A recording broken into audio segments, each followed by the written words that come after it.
Bom dia, mundo. Bem-vindo para mais uma versão de Novas Perspectivas. Meu nome é Kim McManus, sou homem branco, cabelo branco, estou usando óculos. Estou no escritório aqui de São Paulo hoje. Estou usando camisa azul e branco e um blazer escuro. Atrás de mim tem uma janela com vista para as mesas do escritório.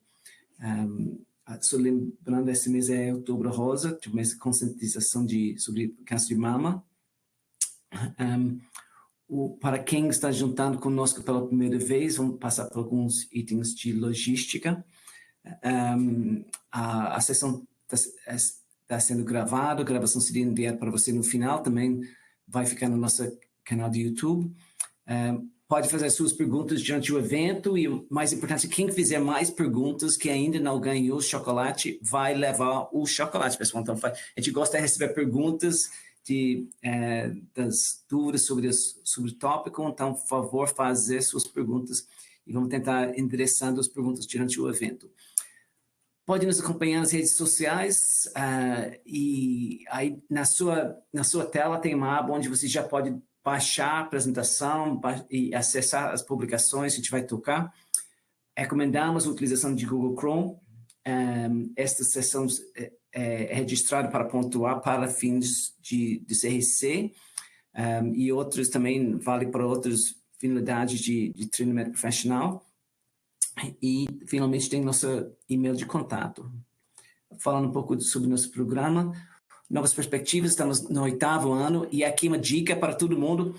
Pega esse link para nosso site e cola esse link na sua agenda, tudo quarta-feira às 9 horas. Porque tudo quarta-feira às 9 horas fazemos nosso evento e aí você simplesmente entra nesse link e você pode acessar o evento sempre nesse mesmo link do nosso site. E aqui tem, do lado direito, tem nossa playlist do YouTube. Aqui temos mais que 400 horas de eventos gravados. Todos os eventos são gravados e disponibilizados, então temos muitos eventos sobre muitos tópicos disponíveis gratuitamente, porém, somente quem assistiu ao vivo que ganha pontuação e certificado. E aqui tem, para quem quiser se inscrever para receber nossa newsletter.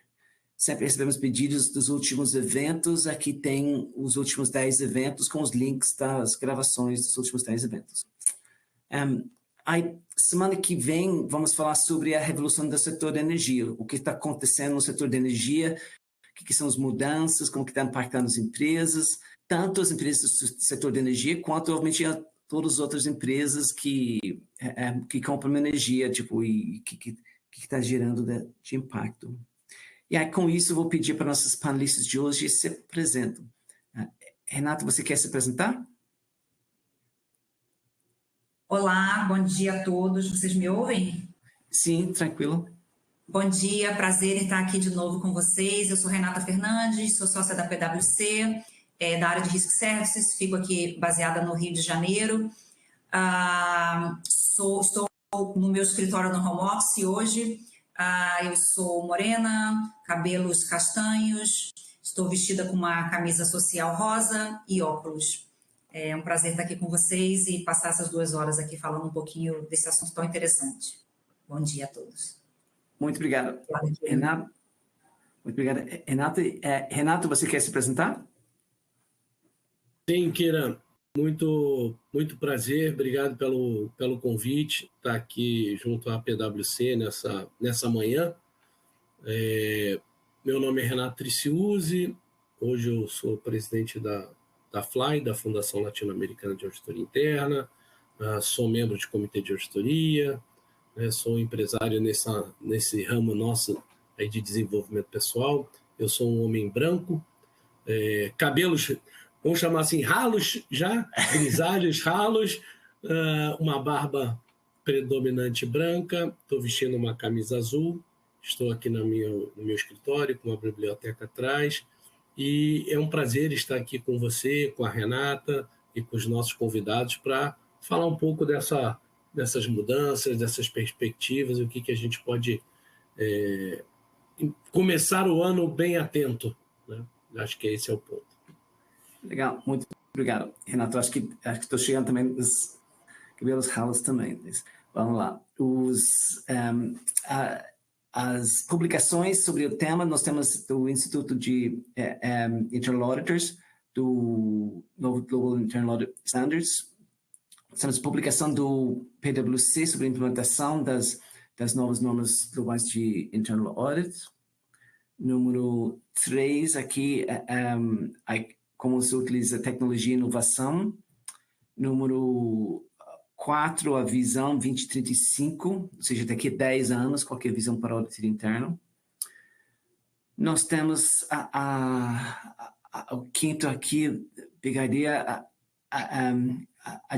Agentic Artificial Intelligence, a utilização da inteligência artificial. Nós temos aí o sexto aqui, agenda para 2025. Nós temos o papel, as funções de controles internos sobre interações de M&A, integrações de M&A. Nós temos o oitavo aqui, que os CEOs devem repensar sua abordagem de risco. O nono, CRO e líderes de gestão de riscos, ou seja, Chief Risk Officer, as mais recentes descobertas para a pesquisa PwC. Nós temos aqui o índice de Digital Transformation no Brasil. O 11,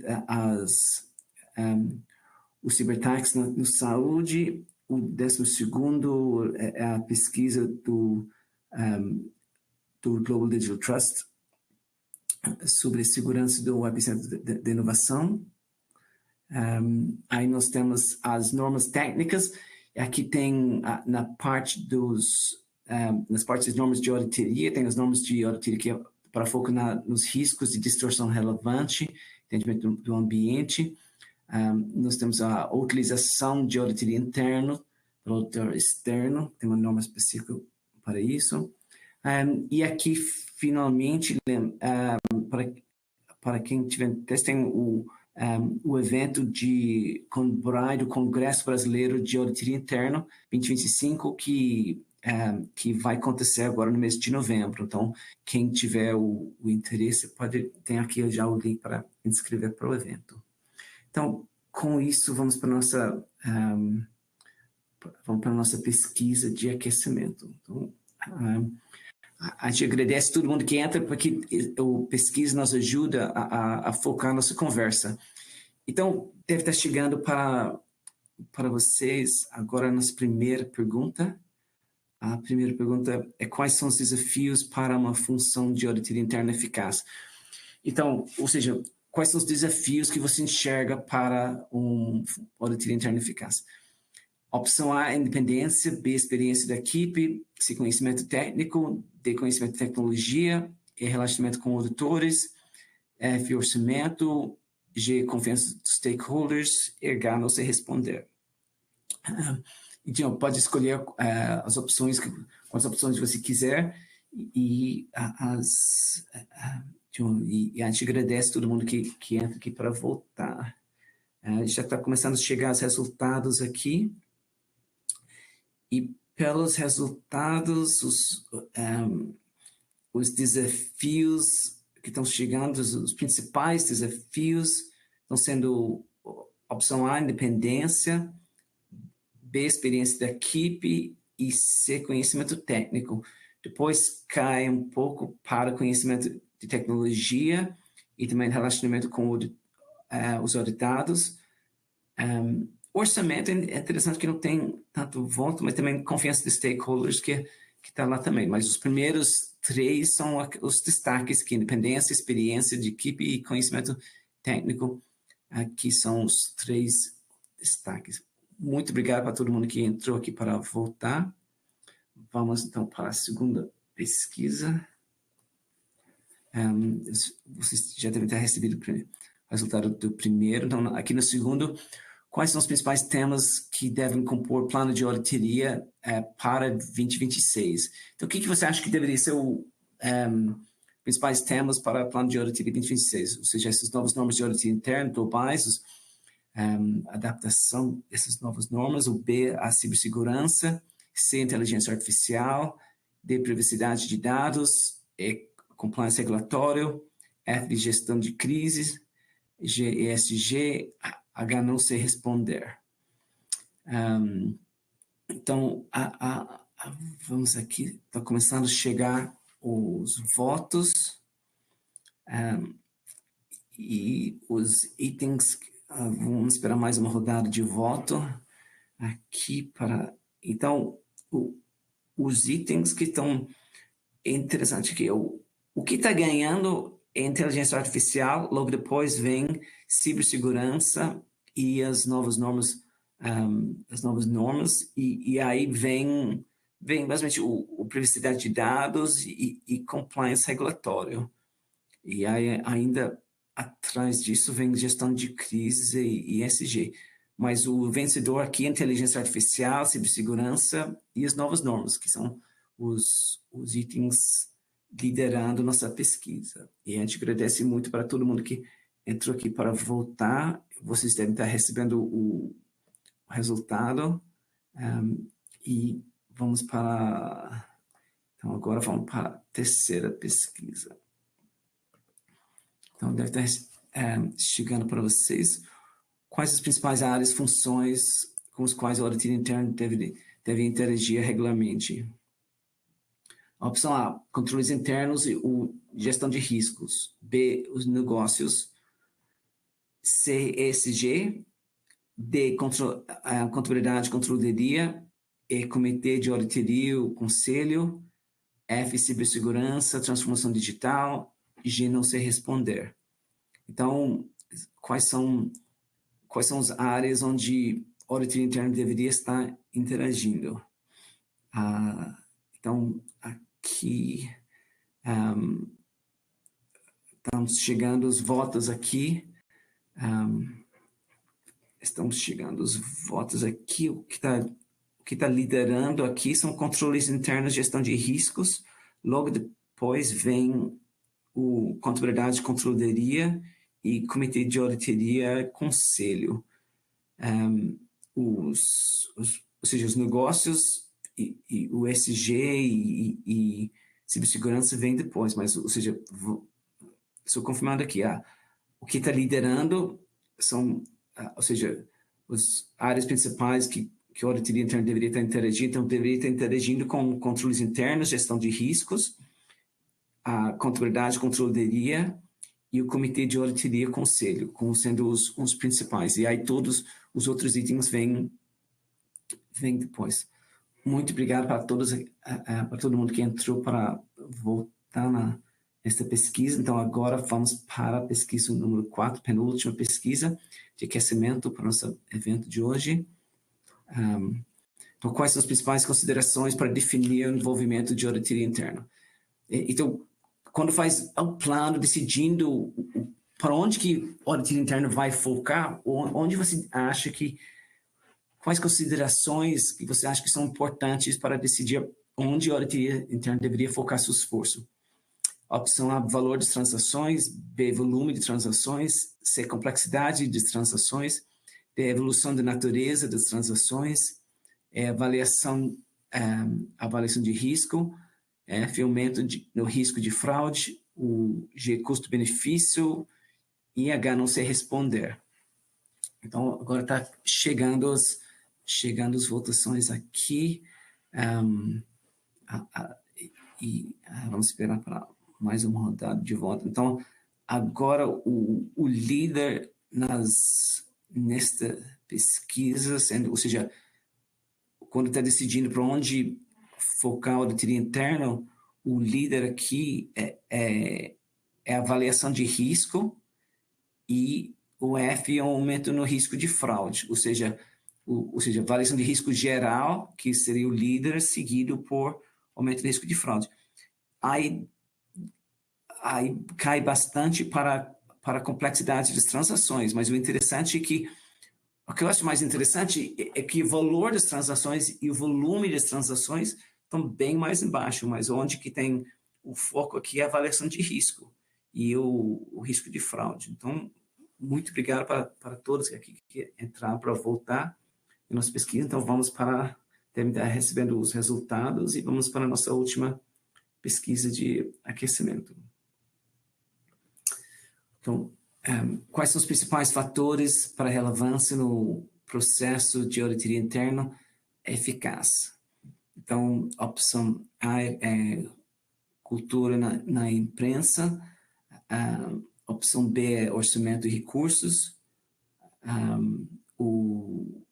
opção C, independência e objetividade, a opção D, treinamento de auditoria interna, experiência de auditoria interna, F, confiança dos stakeholders no processo de auditoria interna, G, cooperação entre os departamentos e H, não sei responder. Então, os principais fatores para a relevância no processo de auditoria interna. Então, quais fatores você acha que são os mais relevantes para ter uma auditoria interna eficaz? E obrigado para todo mundo entrando aqui para voltar. E aqui, o que está liderando destacadamente é a opção C, que é independência e objetividade. Ou seja, independência e objetividade destacadamente tem um maior volume de votos.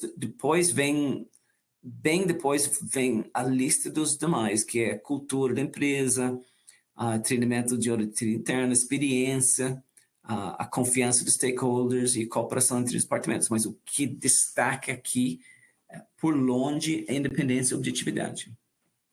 A gente agradece todo mundo aqui que entrou para voltar. Vocês devem estar recebendo o resultado disso e talvez com isso vamos para a próxima parte do nosso evento de hoje. O André, você está conosco? Vamos ver se... Kira, eu acho que ele ainda está tentando conectar. Acho que a gente pode inverter e começar. Legal. Então, Renata, está com vocês. Vamos fazer nossa... se você tem uma apresentação para nos falar sobre os tópicos de auditoria interna. Ok. Vocês já veem na tela? Sim. A apresentação? Sim. Ok, bom dia novamente a todos. Já respondendo até uma das perguntas que eu já vi que tinha enquanto o Kiran fazia, onde a gente pergunta, né, principais temas que devem compor um plano de auditoria. Sim, e aí os principais, né, foram IA, Cyber e as novas normas. Basicamente, a gente vai cobrir, principalmente IA e as novas normas, a gente vai cobrir aqui nessa apresentação, com o apoio aí do Renato, que o André entrar, mas com o apoio do Renato. Renato, por favor, fique à vontade aí de colocar sua experiência aí ao longo da apresentação, mas a gente vai sim falar ou dar uma pincelada aqui nesses principais aspectos, ok? Então, já passando, a gente vai cobrir esses três aspectos muito no ponto de vista de um estudo que foi feito pela PwC, que é o Risk Agenda for Assurance Functions 2026. Então, é um estudo que ele faz parte aí de uma iniciativa global da PwC chamada Value in Motion, e ela basicamente, essa iniciativa, ela busca aportar, né, auxiliar líderes empresariais em esses principais aspectos aí de navegar nessa complexidade atual de governança, de aspectos complexos de cenário macroeconômico, cenários regulatórios, enfim, todos esses processos. E esse estudo específico que a gente vai falar um pouquinho dele, ele traz aí alguns aspectos de cenário macroeconômico, regulatório, riscos emergentes, mas pelo tema aí a gente vai trazer ele para a agenda dos heads, né, dos CAIs de auditoria interna. Então a gente vai falar bastante desse último aspecto aí do estudo, mas eu convido a todos a entrarem no link disponibilizado e navegarem pela pesquisa como um todo, que ela é bastante rica. Então, quando a gente fala, né, e começa a falar aí no que está no topo aí do pensamento, né, dos CAIs, e de novo, né, a resposta à nossa pesquisa número 2, ela me dá um certo conforto, né, de que o estudo está bastante correto.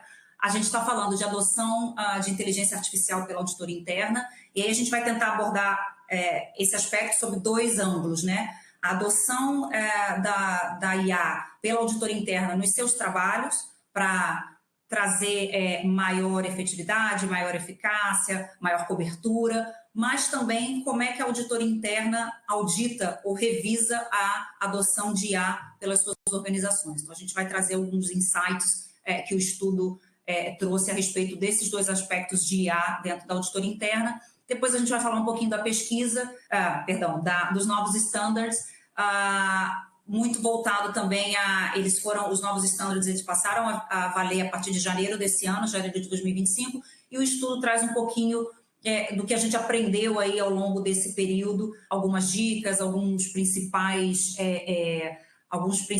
desafios que as organizações, que as funções de auditoria interna vêm enfrentando, vêm identificando, e falar um pouquinho também sobre as revisões externas de qualidade, o que as novas normas trouxeram a respeito desse aspecto, ok? E Renato, só no slide anterior estava CAI no título, e essa aqui é Comitê de Auditoria Estatutário, é isso? Não, é o Chief Audit Executive, é o Head de Auditoria Interna. Legal. É o Head de Auditoria Interna. Mas esses aspectos todos que a gente vai falar, eles também são top of mind, com certeza, dos comitês de auditoria, dos conselhos de administração, de todos os stakeholders, e por conta disso, obviamente, eles têm que fazer parte da agenda dos heads de auditoria interna, né? A gente chama dos CAIs, para que eles possam responder adequadamente aí, aos comitês, aos conselhos a respeito. Legal, aprendi nova terminologia.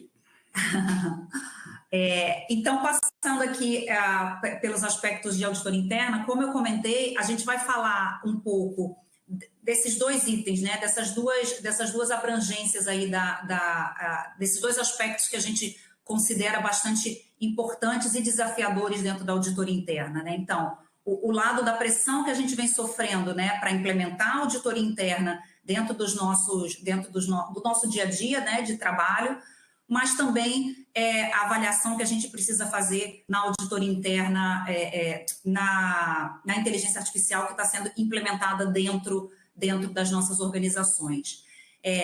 São benefícios tangíveis, e a gente sabe disso, a gente ouve falar, né? Cobertura ampliada, ciclos mais rápidos, né? Consistência melhorada, mas como é que a gente chega nisso, né? Como é que a gente atinge isso tudo? Como é que eu parto do zero, da inércia, e chego nesse estado da arte, digamos assim, dentro da minha função de auditoria interna, né? E aí o estudo, ele traz aqui, na verdade, perdão, eu passei demais isso, exatamente, esse slide, perdão. Então, o estudo traz uma sugestão de como começar, né? Como é que eu começo isso? Ele sugere, e eu estou completamente de acordo, uma abordagem mais faseada. Então, começar do mais simples e aí até chegar no mais elaborado. Então, o que é esse mais simples, né? A gente fala aí dos analistas, né? Começar nos assistentes, depois ir para os analistas, depois ir para implementar agentes. O que é isso, rapidamente falando, né? Quando eu estou falando em assistentes, eu estou falando naquela IA que ela nos ajuda, mas sob um comando nosso. Então, exemplos práticos do dia a dia, né? O ChatGPT, um Copilot, onde você pede para ele escrever um e-mail. Escreva um e-mail para o meu cliente. Ele vai te ajudar, ele vai te dar um texto, vai gerar um texto. Uma Alexa que você pede, toque uma música. Qual a previsão do tempo? Trazendo um pouquinho mais para trabalhos, né? Você tem lá, quando você abre o Word, o Excel, e você tem uma IA acoplada, ela sugere correções ou formatações para você fazer no seu arquivo. Então, esse é um aspecto mais inicial, né, do processo, digamos assim, que você consegue utilizar e começar, né? Quando você traz para a auditoria interna, você consegue preparar agendas de reunião, carregar lá documentos relacionados a aspectos passados, ou a relatórios passados, ou a políticas, procedimentos, e transformar, por exemplo, em agendas de reunião, ajudar a converter as notas de reuniões que a gente fez, estruturar melhor. Então, tudo isso são aspectos que a gente pode começar trabalhando. Depois eu posso passar a evoluir um pouquinho nessa jornada e ir para o que a gente chama de analistas, né? Onde a IA, então, interpreta e também sugere. Então, eu tenho, por exemplo, ferramentas de RH, né, com IA, que vão analisar currículos, e já vão dar a sugestão dos candidatos que têm um perfil, né, uma aderência maior àquela vaga que a gente tem aberta na nossa empresa. A gente fala de IA em saúde também, acredito que todos nós, né, tenhamos ouvido falar muito, e Então, a IA ela pode analisar exames, né? Você carrega o médico carrega os exames de um paciente seu e a IA pode dar possíveis diagnósticos para aquele médico. Mas lembrando, isso vai ser uma coisa que a gente vai falar muito aqui durante toda a apresentação, lembrando que a decisão final, a análise final, o julgamento, né? O conhecimento e a decisão final precisa ser, nesse caso, do médico, né? Então, nesse caso, a IA ela já evoluiu um pouquinho, né? A aplicação da IA dentro da minha função ela já evoluiu um pouquinho e ela está gerando insights que vão me ajudar, que vão me apoiar aí dentro do processo. Quando eu passo para os agentes, eu já estou aí numa jornada mais evoluída, essa IA ela vai agir de forma, simplificando, né? A explicação, ela vai agir de forma mais autônoma. Então, um exemplo é um agente financeiro, que ele pode movimentar o meu dinheiro entre contas para manter o saldo ideal. Eu defini parâmetros e ele vai fazer isso automaticamente sem eu ter que dar nenhum comando específico. Ele vai investir o meu dinheiro, por exemplo, conforme regras que eu parametrizei, que eu defini anteriormente. Ele vai gerenciar um estoque, por exemplo, e vai fazer pedidos automaticamente quando esse estoque baixar de um determinado nível, sem necessariamente ter uma intervenção humana. Então, já é uma evolução. Se a gente trouxer aí para um trabalho básico, né, de auditoria interna, mas trazendo, por exemplo, uma revisão de despesas de viagem dentro do nosso plano de auditoria, né? Um assistente, ele vai gerar, por exemplo, um checklist do que eu tenho que verificar, ele pode fazer com base no resumo, ele pode resumir a política de viagens da empresa, por exemplo, e me sugerir um checklist de análise que eu tenho que fazer, mas eu vou fazer toda a análise. Um analista, ele já pode identificar, por exemplo, padrões suspeitos, né? Eu vou carregar lá o universo que eu quero revisar e ele pode identificar gastos fora de horário comercial, que talvez sejam questões que eu queira analisar com mais detalhe e eu, enquanto auditor, é que vou fazer aquela avaliação mais detalhada daquilo que for identificado pela IA. Se eu estiver usando um agente, eu posso fazer de forma contínua e repetitiva, eu não preciso fazer isso especificamente no momento, né, de execução do meu plano de auditoria, mas eu posso fazer isso ao longo do ano todo, executar testes automáticos dentro do ERP e ele vai continuamente comparando tudo que entrar de despesa de viagem com a política e me enviar alertas que eu posso ir analisando ao longo do período.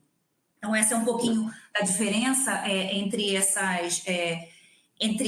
jornada aí de IA que a gente pode começar, né, a trabalhar para chegar a responder e a ter uma inteligência artificial on-board dentro da nossa auditoria interna. Para isso tudo... Pode não. Você poderia só comentar pelo que você está colocando, ou seja, tem uma lista enorme de utilidades do IA e parece, ou seja, que é difícil ignorar isso na auditoria interna, tipo, essa é uma ferramenta muito poderosa e que eu fico imaginando que talvez é difícil para as equipes que tem equipe estruturada de auditoria interna que poderiam ignorar essa ferramenta. Perfeito. Eu passei até para o slide aqui que é posterior, mas que ele dá uma visão do ciclo de auditoria interna e obviamente isso não é tudo, mas é um exemplo de o quanto a gente pode usar a inteligência artificial dentro do ciclo de vida da auditoria interna, né? Desde lá do planejamento, da avaliação e planejamento dos riscos, né? Risk assessment, etc., onde eu posso gerar uma matriz de riscos e controles, eu posso fazer resumos de mudanças regulatórias, por exemplo, para me ajudar. E aí, obviamente, o nível que eu vou usar vai depender muito disso, do conhecimento, que eu já vou abordar, mas do conhecimento técnico que eu tenha, se eu vou adotar assistentes, analistas, agentes, por exemplo, o que eu consigo fazer. Mas, independente do que eu adotar, eu consigo colocar IA para me ajudar, para otimizar, para tornar o meu tempo mais efetivo, em todas as etapas, né? Quando eu falo de execução, por exemplo, ela pode me ajudar a criar a lista de solicitações iniciais, por exemplo, que eu pedi para a área auditada, ela pode me ajudar a gerar, eu carrego o entendimento que eu tive, ela vai me ajudar a gerar scripts, né, dos testes, os atributos de testes que eu vou executar. indo para uma jornada mais evoluída, ela vai me ajudar naquilo que a gente comentou, na automação dos testes, né? Então, eu posso gerar testes mais automatizados, mais contínuos, mais repetitivos.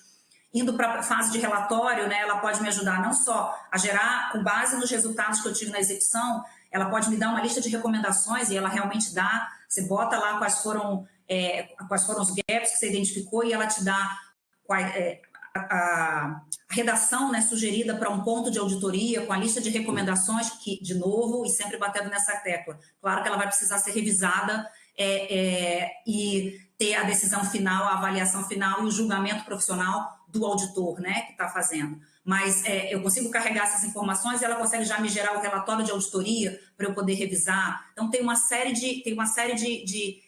gama aí de oportunidades, né? Mas voltando aí para falar, então, desse aspecto que você falou de conhecimento, né? É exatamente isso. Uma vez eu decidido, vou implementar a inteligência artificial, vou começar por fases, né? Começar pequenininho para mostrar, gerar valor, mostrar para o meu comitê, mostrar para o meu conselho que eu estou trazendo algo diferente, que eu estou trazendo mais insights importantes para eles. Eu preciso considerar necessariamente aí 4 aspectos importantes, né? Pessoas, a tecnologia, que a gente já falou de certa forma, processos e a cultura, né? Então, quando eu falo de pessoas, é justamente isso. Como é que a minha equipe, ela minimamente, eu preciso ter um baseline. Então, eu preciso ter um mínimo dos meus auditores, de toda a minha equipe, com um conhecimento mínimo de IA, né? O que ele pode fazer, o que ele não pode fazer, como é que ele interpreta resultados. Então, isso o estudo fala e a nossa dica é essa, né? Que todos tenham um conhecimento mínimo que a gente chama de baseline. Depois eu vou partir já para definir aí que parte do time vai precisar efetivamente de um conhecimento mais profundo, né? Para poder desenvolver essas automatizações, para poder passar nessa jornada aí de evolução.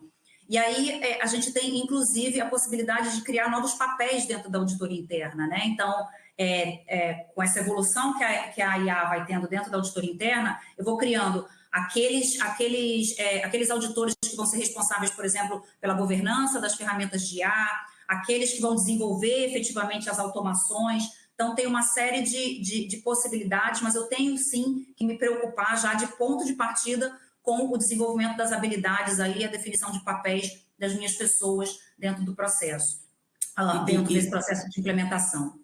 Mas o que eu acho interessante é que a gente está discutindo a utilização de tecnologia e é interessante que sempre volta o tema das pessoas, de cultura, ou seja, de nada adianta você trazer um super ferramenta se você não tem as pessoas preparadas para utilizar de forma adequada, tá? E senão você vai estar correndo o risco sério de usar inadequado e gerar resultados que talvez não inadequados ou que talvez não são entendíveis. Perfeito, é um risco grande. Quando a gente der dicas mais um pouquinho na frente sobre o que a auditoria interna deveria verificar nesses aspectos, é justamente isso, porque como é que eu mitigo, e preocupações de conselhos, de comitês, como é que eu mitigo os riscos, né, das alucinações desses modelos de inteligência artificial, os vieses que eles podem trazer. Então, tudo isso tem que estar parte, né, de um treinamento muito grande, né, das minhas pessoas, passando para a questão de cultura, né, para um aculturamento muito grande de dizer a inteligência artificial ela vai te ajudar, mas ela não ela apoia na velocidade, né, e na cobertura, mas o sign-off, a revisão humana, o seu julgamento profissional, ele continua e vai continuar sendo essencial e primordial aí dentro dos nossos resultados, né, de auditoria interna.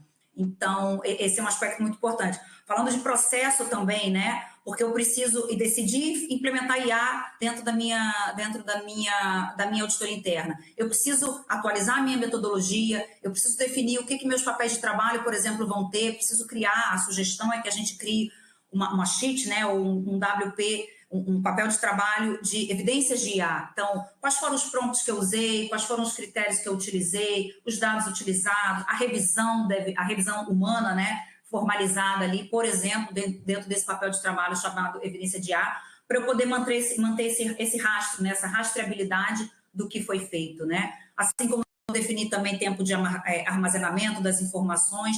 Então, assim, tem uma série de dimensões aí, uma série de desafios, né, dentro de todas essas dimensões que a gente tem que levar em consideração definitivamente quando a gente está decidido a implementar IA dentro da nossa organização. Esse modelo aqui, eu acho bastante interessante, ele não está dentro do estudo, mas eu costumo sempre trazer, porque eu achei bastante interessante a primeira vez que eu vi, é um modelo de priorização, né? Decidi, olhei lá aquele meu ciclo de vida da auditoria interna, tem uma série de coisas que eu estou interessada em fazer, estou treinando o meu pessoal, já tem alguém aí na minha, 1 ou 2, 3 auditores que são bastante interessados, que estão treinando, que têm um conhecimento mais profundo. Por onde que eu começo, né? E por onde, inclusive, eu levo para vender essa ideia para o meu comitê de auditoria, né? Por onde eu começo. Então, esse modelo, ele traz uma sugestão, né? De você listar aquilo que você definiu que gostaria, né? Que poderia implementar dentro dessa gama de oportunidades que a gente tem de implementar IA dentro da auditoria interna. Você lista, né? A sugestão é que você liste e faça uma avaliação aí de priorização, né? Considerando facilidade de execução versus, principalmente, né, valor que vai agregar ao negócio. Então, isso para você vender para o seu conselho, né, vender para o teu comitê, que você está implementando IA, porque você vai agregar mais valor, o que você vai trazer, ajuda bastante, né, dentro dessa propaganda aí para os nossos stakeholders e nos ajuda enquanto gestores, enquanto CAIs, né, enquanto gestores de auditoria interna, a poder priorizar, né? Vamos numa escala aqui, a gente não pode fazer tudo ao mesmo tempo, a gente está implementando IA enquanto, digamos que trocar o combustível do avião enquanto o avião está em voo, né? Então, a gente tem que fazer isso de uma forma priorizada. Então, essa sugestão aqui de plotar, listar o que a gente pretende fazer, os nossos desejos e plotar em relação à prioridade e valor, eu acho bastante interessante essa dica, né? Para a gente abordar. Ô, Renata, Isso, deixa eu fazer... Opa, perdão, Keira. Renata, assim, a PwC, você está de parabéns. Eu acho que esse slide, ele muda tudo, né? Porque você conversa com muita gente hoje do mercado e muita gente quer usar porque está na moda, quer usar para dizer que está em linha com as novas tecnologias, só que não sabem demonstrar o valor que aquilo vai agregar, né? Então, assim, esse teu slide, essa sua fala, ela é muito importante hoje, né? Nós somos um prestador de serviço, né, entre aspas, de back-office, né? Não somos linha de frente. Então, o investimento ele não é baixo, né? Com a segurança da IA, ela traz velocidade, mas tá bom, em que ele vai gerar de benefício? Isso é muito importante porque a auditoria interna, como nos últimos pelo menos 30 anos que eu trabalhei, ela sempre foi um agente de mudança. Então, a gente vai propor isso para membros de comitê de auditoria, membros de conselho, que não usam o IA, né? Mal usam talvez como você falou, um assistente, né? Então, é complexo para eles entenderem aonde a gente quer chegar. Então, esse seu slide, essa sua ideia de colocar numa tabela a priorização de atividades correlacionadas com as nossas atividades já executadas e o ganho que isso vai trazer, eu acho que é de suma importância para todos que estão, todos os departamentos de auditoria que pretendem usar IA. Tá de parabéns. Exato, aí, eu gostei gosto muito bastante. desse slide. Eu gosto bastante desse slide também, Renato. Obrigada. Bom, então aí a gente falou, até aqui a gente falou de IA sendo aplicada dentro da auditoria interna, né? Então, espero que a gente possa ter ajudado aí a trazer um pouco dessa percepção. Só que aí a gente vamos para o outro lado, né, de preocupação aí e de questionamentos, inclusive de conselhos, de comitês. Certamente, os heads de auditoria interna, porque está na cabeça, né, dos conselheiros, dos executivos de comitês de auditoria, está na cabeça dos CEOs. Ok, e é o que o Renato falou, né? Inteligência artificial está na moda, então implemento dentro, e aí falando da organização como um todo, né? Implemento dentro da minha organização, não implemento, em que áreas implementar. De qualquer forma, tudo isso precisa estar vindo com o que a gente chama de Responsible AI, né? Inteligência Artificial Responsável, uma governança de IA. Como é que eu, enquanto auditoria interna, vou responder a esses meus stakeholders se isso está sendo implementado, adotado de uma forma responsável dentro da minha organização? Então, certamente eu posso ser questionado em termos de a gente está cumprindo as regulamentações que a gente deveria? Como é que eu estou mitigando o risco? A gente já comentou aí das alucinações, dos vieses que os modelos podem gerar. Eu estou treinando as minhas pessoas, eu defini metodologia, políticas, procedimentos, eu atualizei a minha matriz de risco, por exemplo, em relação a riscos de IA, eu estou respeitando o direito de privacidade, proteção de dados. Tem tanta pergunta que a gente pode ser, que nós, enquanto auditoria interna, podemos ser questionados, que a gente definitivamente precisa começar a se preparar para responder, e isso demanda que eu atualize, que isso esteja na minha agenda, né, falando do nome aí do nosso webcast, mas que isso esteja na minha agenda, e que isso esteja, obviamente, refletido no meu plano de auditoria aí para os próximos, principalmente para 2026, mas evoluindo aí para os próximos anos, né? Então, a gente traz, o estudo traz aí, e eu trouxe 3 aspectos relacionados especificamente a tentar endereçar, se não todas, mas muitas dessas perguntas, e tentar ajudar as auditorias internas a demonstrar para esses comitês, né, para esses conselhos, que os planos de auditoria que serão aprovados incluem esses aspectos, né, na sua relação de trabalhos a serem realizados. A gente traz, amarrando aí com o estudo, 3 aspectos de riscos que são abordados, né, dentro daqueles riscos hot topics, riscos emergentes aí, globalmente falando.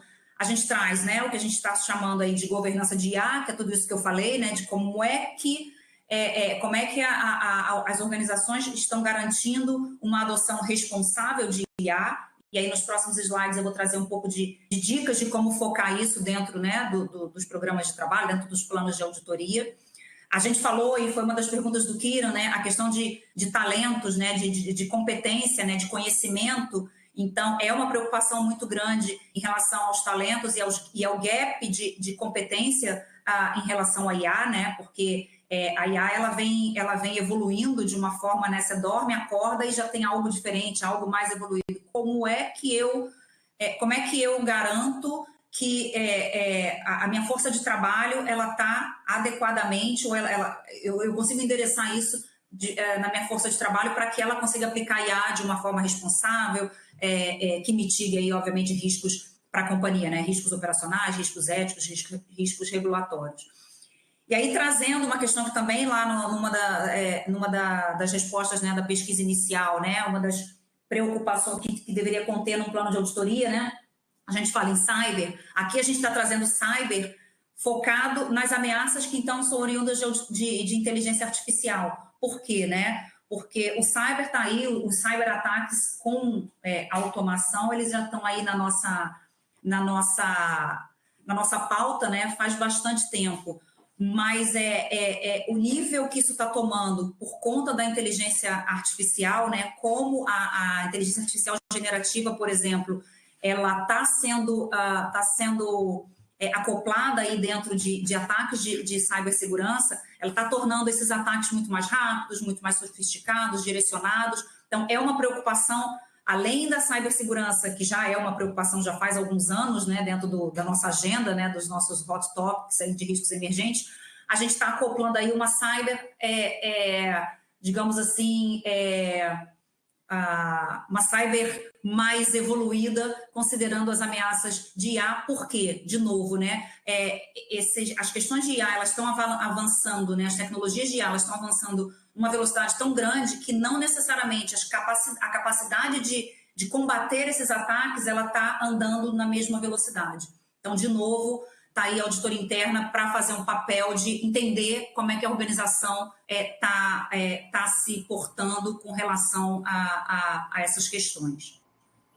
Renata, deixa eu fazer um jump rapidinho, assim, Claro. O que eu vejo muito que a gente tem que tomar cuidado como auditoria interna, como gestor de uma empresa, aí falo também como conselheiro, como diretor, o mercado nos exige muita transparência, né?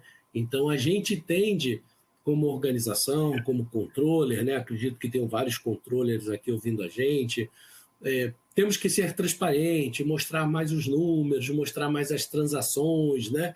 Cada vez mais o investidor pede informação, e cada vez mais, né? Hoje estamos falando de FRS S1, S2, ou seja, mostrando mais dados, né? E ao mesmo tempo, isso também pode ser utilizado para o mal, né?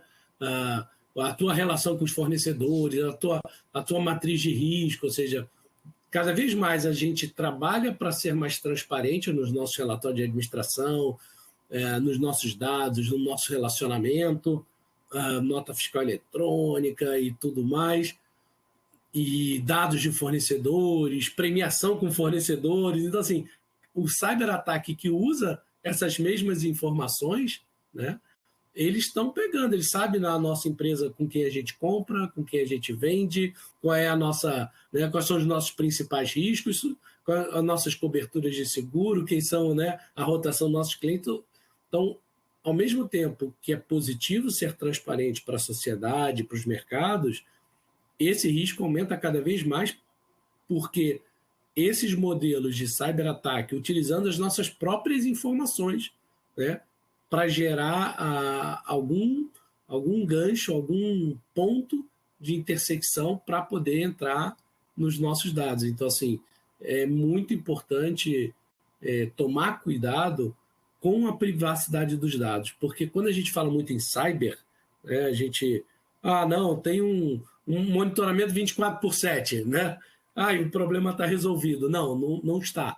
Né? O problema de cyber, eu acho que ele entra muito mais com a questão da privacidade dos dados. A gente tem que trabalhar muito a privacidade dos dados. A gente fala como empresa, mas também na pessoa física, né? Você faz viagem, você posta a loja que você comprou alguma coisa, o restaurante que você foi, ou seja, as ligações chatas hoje do call center que tocam aqui de golpe, o cara sabe onde você estava, ele sabe qual é a loja que você foi, sabe o drink que você está bebendo. Então, assim, eles estão, né, a mente negativa, utilizando os dados, potencializam muito mais o risco de cyberataque. Então, eu acho que quando a gente fala cyberataque, na cabeça dos auditores, dos contadores, tem um pessoal de TI cuidando. Não, temos que cuidar da privacidade dos dados, com muito cuidado. Só queria fazer esse adendo aqui. Legal. Eu acho que o André tá conosco?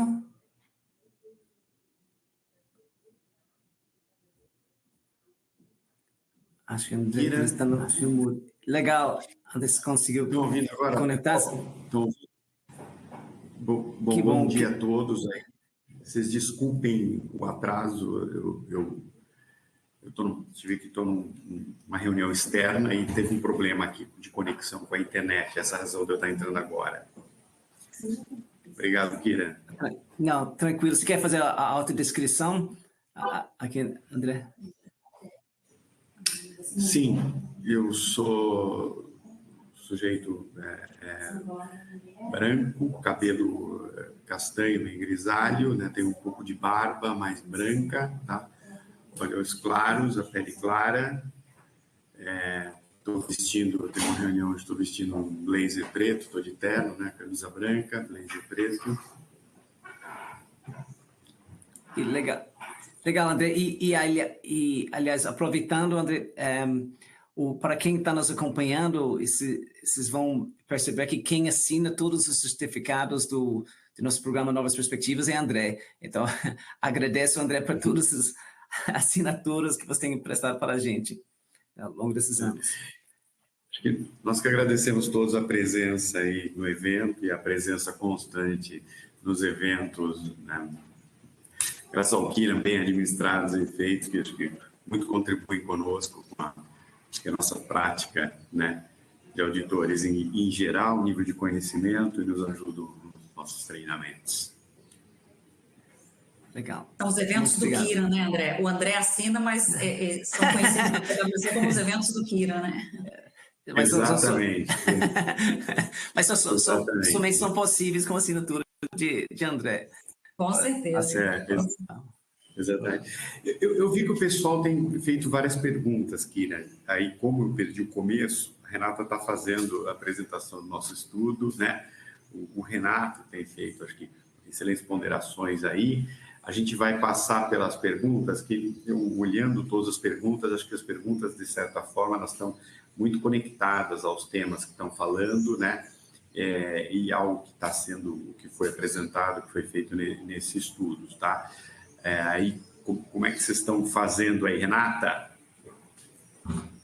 Eu não estou conseguindo, agora enquanto você estava falando, eu fui até dando uma olhada nas perguntas, eu não estou conseguindo acompanhar as perguntas enquanto eu faço a apresentação, mas a ideia é que acho que depois o Kira vai passar em algumas, né? E as que e aí, enquanto o Renato estiver conversando, eu vou tentando responder aí o máximo que eu conseguir, ok? Isso mesmo. Perfeito, perfeito. Tá bom. E também, pessoal, a gente também se coloca à disposição, tá? Perfeito. Passando aqui, se eventualmente não conseguimos cobrir todas as perguntas, fiquem à vontade. Temos o prazer de conversar com vocês e abordar essas questões. Isso, acho que no final tem o slide com todos os contatos de nossos panelistas. Aí pode entrar em contato diretamente com qualquer panelista depois do evento. Perfeito. Bom, seguindo aqui, então, a gente estava falando, o Renato comentou, né, sobre esse desafio aí todo de cyber, então a gente vai falar um pouco do que o estudo comenta de dicas, né, em que nós, enquanto auditoria interna, podemos, dentro desses 3 aspectos aí de inteligência artificial, agregar e incluir dentro do nosso plano de auditoria, né. Então, falando um pouquinho de governança de IA, né, toda aquela parte, todo aquele arcabouço que a organização precisa implementar para garantir aí uma adoção responsável de inteligência artificial, tem 5 áreas aqui de foco que o estudo recomenda que a área de auditoria interna inclua de alguma forma ou defina dentro do seu escopo aí no seu plano de auditoria, né? Então, falando de governança e responsabilidade, revisar as estruturas de governança, né, verificar se foram definidas as políticas, os procedimentos, protocolos de escalonamento em caso de incidentes com a IA, como é que isso tudo está sendo tratado, né? Se existem testes falando de monitoramento e resiliência, se existem testes de monitoramento, protocolos de detecção de anomalias, como isso tudo está sendo estruturado dentro da companhia, planos de recuperação, eventual e continuidade, né, para os sistemas de IA, se eles foram abarcados aí dentro do meu plano de continuidade, de recuperação de desastres e continuidade que eu já tenho, né, para os sistemas já utilizados, né. A questão de ética e segurança, bastante importante, né, entender e avaliar as medidas de segurança que protegem aí os dados, os modelos de IA contra manipulação e ataques. Então, tudo isso, e aí falando novamente, né, e sempre de pessoas, né, entender quais são os programas lembra que a gente falou lá daquele arcabouço lá atrás, né, de 4 aspectos importantes, pessoas está sempre aí, como o Kiran também perguntou, de conhecimento, né, então, revisar a existência de programas de treinamento, se esses programas de treinamento são claramente aplicados a todos os colaboradores, se os colaboradores, por exemplo, antes de terem acesso a uma ferramenta dessas de inteligência artificial, se eles precisam necessariamente passar pelo treinamento, se isso é validado, se existe algum controle com relação a isso dentro da companhia. Então, tudo isso é bastante importante, são pontos que a auditoria interna pode e deve analisar, né? Assim como a estratégia de IA, por exemplo, né? Ela está alinhada com o objetivo estratégico da organização, como é que elas são amarradas, né? Certamente pode ser uma das perguntas que o Conselho vai fazer e o Comitê pode fazer para a gente. Então, são aspectos da governança de IA que a auditoria interna deveria estar preocupada e deveria estar abordando, né? Renata, a gente está falando, né, o tema da conversa hoje, né, as perspectivas, né, da auditoria para ano que vem, né? Então, assim, você tocou agora num slide para mim, se existe alguma departamento de auditoria interna no mundo que ainda não fez um trabalho de governança de IA na sua organização, perfeito, por favor, coloque no seu plano anual para o ano que vem o mais rápido, se não ainda esse ano, como um trabalho extra, se tiver recurso para fazer, porque... a gente fala assim, porque a IA, eu não conheço programação, ou, né, o cyber, né, quando a gente fala, cara, trabalho de governança né, de dados todo mundo já fez na auditoria, se não fez, deveria ter feito, né? Governança de TI. Então, assim, governança de IA é o coração para depois a gente começar a pensar em atividades de auditoria mais detalhadas, né? E dentro desse tópico, né, a questão, quando a gente fala em o tópico 4, ética, cara, os principais cases de falhas na implementação de IA no mundo tem a ver com a ética, tem a ver com bias, né? Tem a ver com o nosso viés dos programadores, dos processos, de questões, né, de racismo, a questão de tendência, sempre por um tipo de preferência do programador, ou até mesmo, né, tem o caso lá famoso da companhia aérea lá dos Estados Unidos. Não, o cliente tem sempre razão, e aí começa a dar tudo que o cliente pede. Então, assim, são cuidados que um trabalho, vou chamar entre aspas, simples, mas que é totalmente possível de fazer, e eu vejo que, e aí eu vou dar a minha experiência, eu não vejo, pelo menos metade das pessoas com quem eu converso, e não são poucas, nunca fez um trabalho de governança de IA. Então, assim, eu acho que dentro do nosso, né, tema principal, por favor, aproveitem a Renata aqui, esse conhecimento, e coloquem um trabalho desse no plano, pelo amor de Deus. Né? Pelo amor de Deus. Né? Renato, complementando o que você falou, inclusive tem algumas perguntas do pessoal que está assistindo relacionadas a isso. Uma delas até, inclusive, é a política, sobre a política. Se deve ter uma política de IA. Sim, deve ter uma política de IA, do uso, como vocês mencionaram, responsável, né? O que pode, o que não pode usar. E também, Renato, linkado com o que você falou, que é super importante, que é toda a governança dos dados, né? Que a companhia tem, como você bem pontuou, dados sensíveis. Então, tem que ter toda uma segurança de IA, que eu não estou dividindo dados sensíveis da organização numa IA que está aberta. Ele tem que estar num ambiente monitorado, controlado e monitorado por conta exatamente do que você falou, toda a segurança de dados. Então, todo o aspecto de governança de IA, ele tem que estar alinhado com todo o aspecto de governança mais amplo da organização, né? Então, o que hoje até, em terminologia inglesa, o que eles falam human-led, né? É o uso, né? A Renata também usou isso, responsável de IA, mas sempre o humano por trás, o humano como prioridade. Então, o humano, né, conduzindo, administrando, interpretando, né, e tomando as decisões, e não totalmente, né, como IA, acho que você acabou de citar esse exemplo da companhia americana, acho que muito bem colocado, também numa linha assim. Então, tem todo um aspecto de governança extremamente robusto que tem que ser colocado para a implementação e utilização do IA. E André, só para enriquecer aqui um pouco, eu trabalhei até recentemente numa empresa média, né? Porque é fácil falar quando você está numa multinacional grande, né?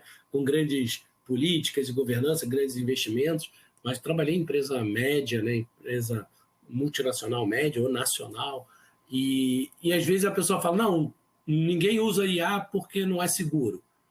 Eu vejo o uso da IA hoje como há 25 anos atrás, 30 anos, tipo, usar o pacote Office, né? Usar a Microsoft. Não tem como não usar. Se a empresa, a última que eu estava falando assim, não, ninguém pode usar até a gente escolher alguma coisa. Passou 6 meses, passou um ano. O ser humano vai usar a IA. Ele vai usar no celular, ele vai usar em casa. Então, esse tópico que você colocou da segurança dos dados é muito importante, né? Não se fechar para uma realidade que eu acredito que não tem volta, como foi o uso do pacote Office, né? Gostando você ou não, né? Sua preferência ou não, mas ele não tem quem não use, né? o Excel, o correlatos. Então, não tem como não usar o IA. A questão é, vai usar? Qual e como? Né? Eu acho que a gente, como agente de mudança, né, e como agente de controle, né, seja auditor, o controller, o interno, o compliance, colocar cada vez mais isso para discussão, principalmente em empresas médias. Empresas grandes isso já está em andamento, mas a maioria das empresas no Brasil não são grandes, são médias e pequenas. Então, é muito importante, se você não sabe, buscar assessoramento para isso, né? Eu acho que também tem essa questão. Não se fechar porque o teu funcionário vai usar IA. Eu acho que é isso que ficou alerta aí como perspectivas, né? Então, governança de IA é um tópico a ser discutido.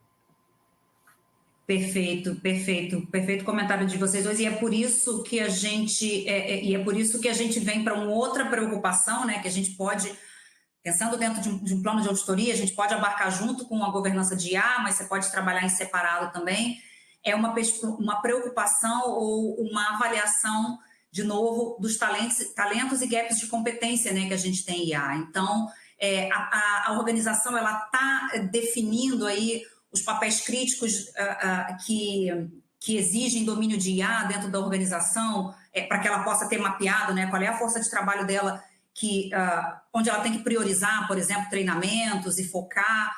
Isso tudo está, de alguma forma, mapeado, isso tudo está, de alguma forma, identificado, é monitorado. De novo, a questão de treinamento, né, os treinamentos, eles existem, eles são aplicados, a utilização das ferramentas de IA só são disponibilizadas depois que essa força de trabalho tenha executado esses treinamentos. As políticas são divulgadas, né, uma questão de divulgação bastante dessas políticas. Os colaboradores, eles têm noção de como escalonar questões de incidentes, como é que eles devem atuar em situações de problemas, né, seja uso indevido ou consequências aí intencionais, ou como é que isso tá desenhado dentro das organizações e como é que isso é explorado, né? Então, parte importante aí também de questões que certamente seremos questionados pelos comitês ou pelos conselhos em relação à preocupação aí com a força de trabalho e como ela está nesse processo, né?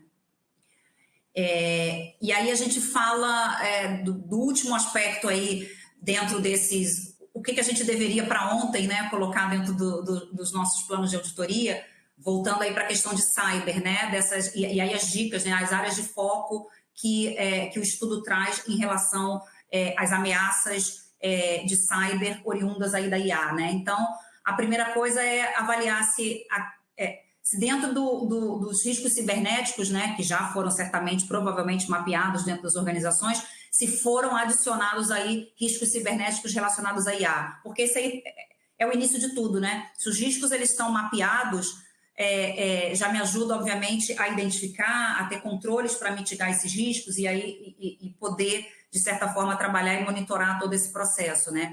Então, isso está incorporado dentro da matriz de riscos da companhia. De que forma, né? Um aspecto importante até de algumas coisas que o Renato comentou aí é o risco de terceiros, né? E da cadeia de suprimentos.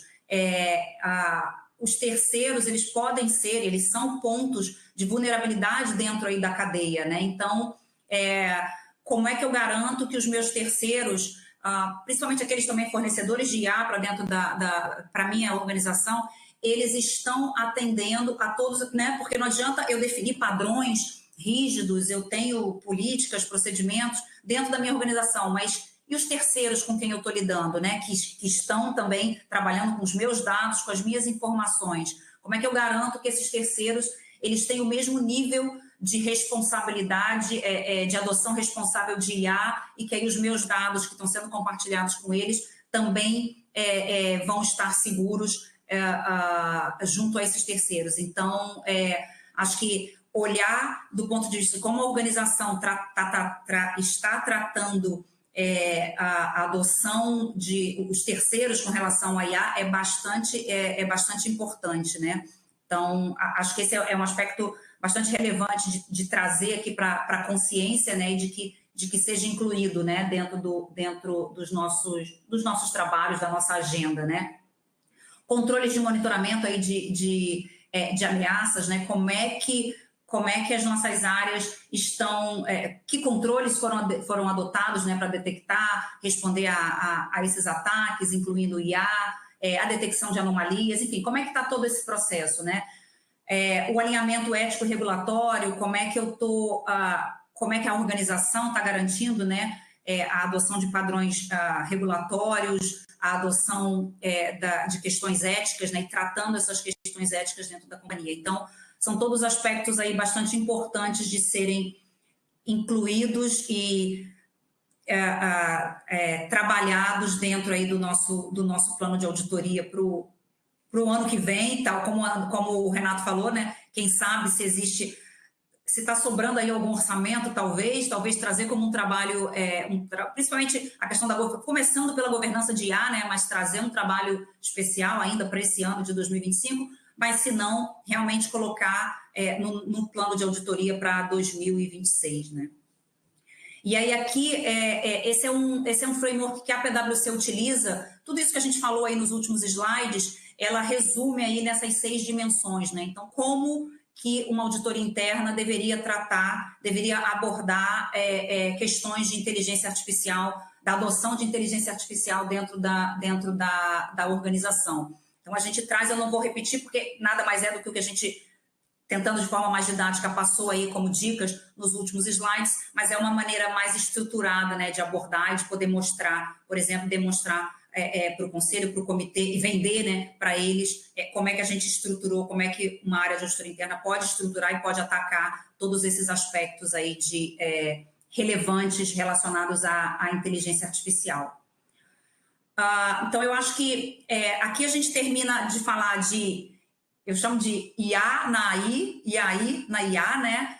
E trazer um pouco de insights aí, colocar talvez algumas outras pulguinhas atrás da orelha de vocês, né? Em relação, ou insights em relação ao que a gente deveria estar olhando, ao que a gente deveria estar se preocupando.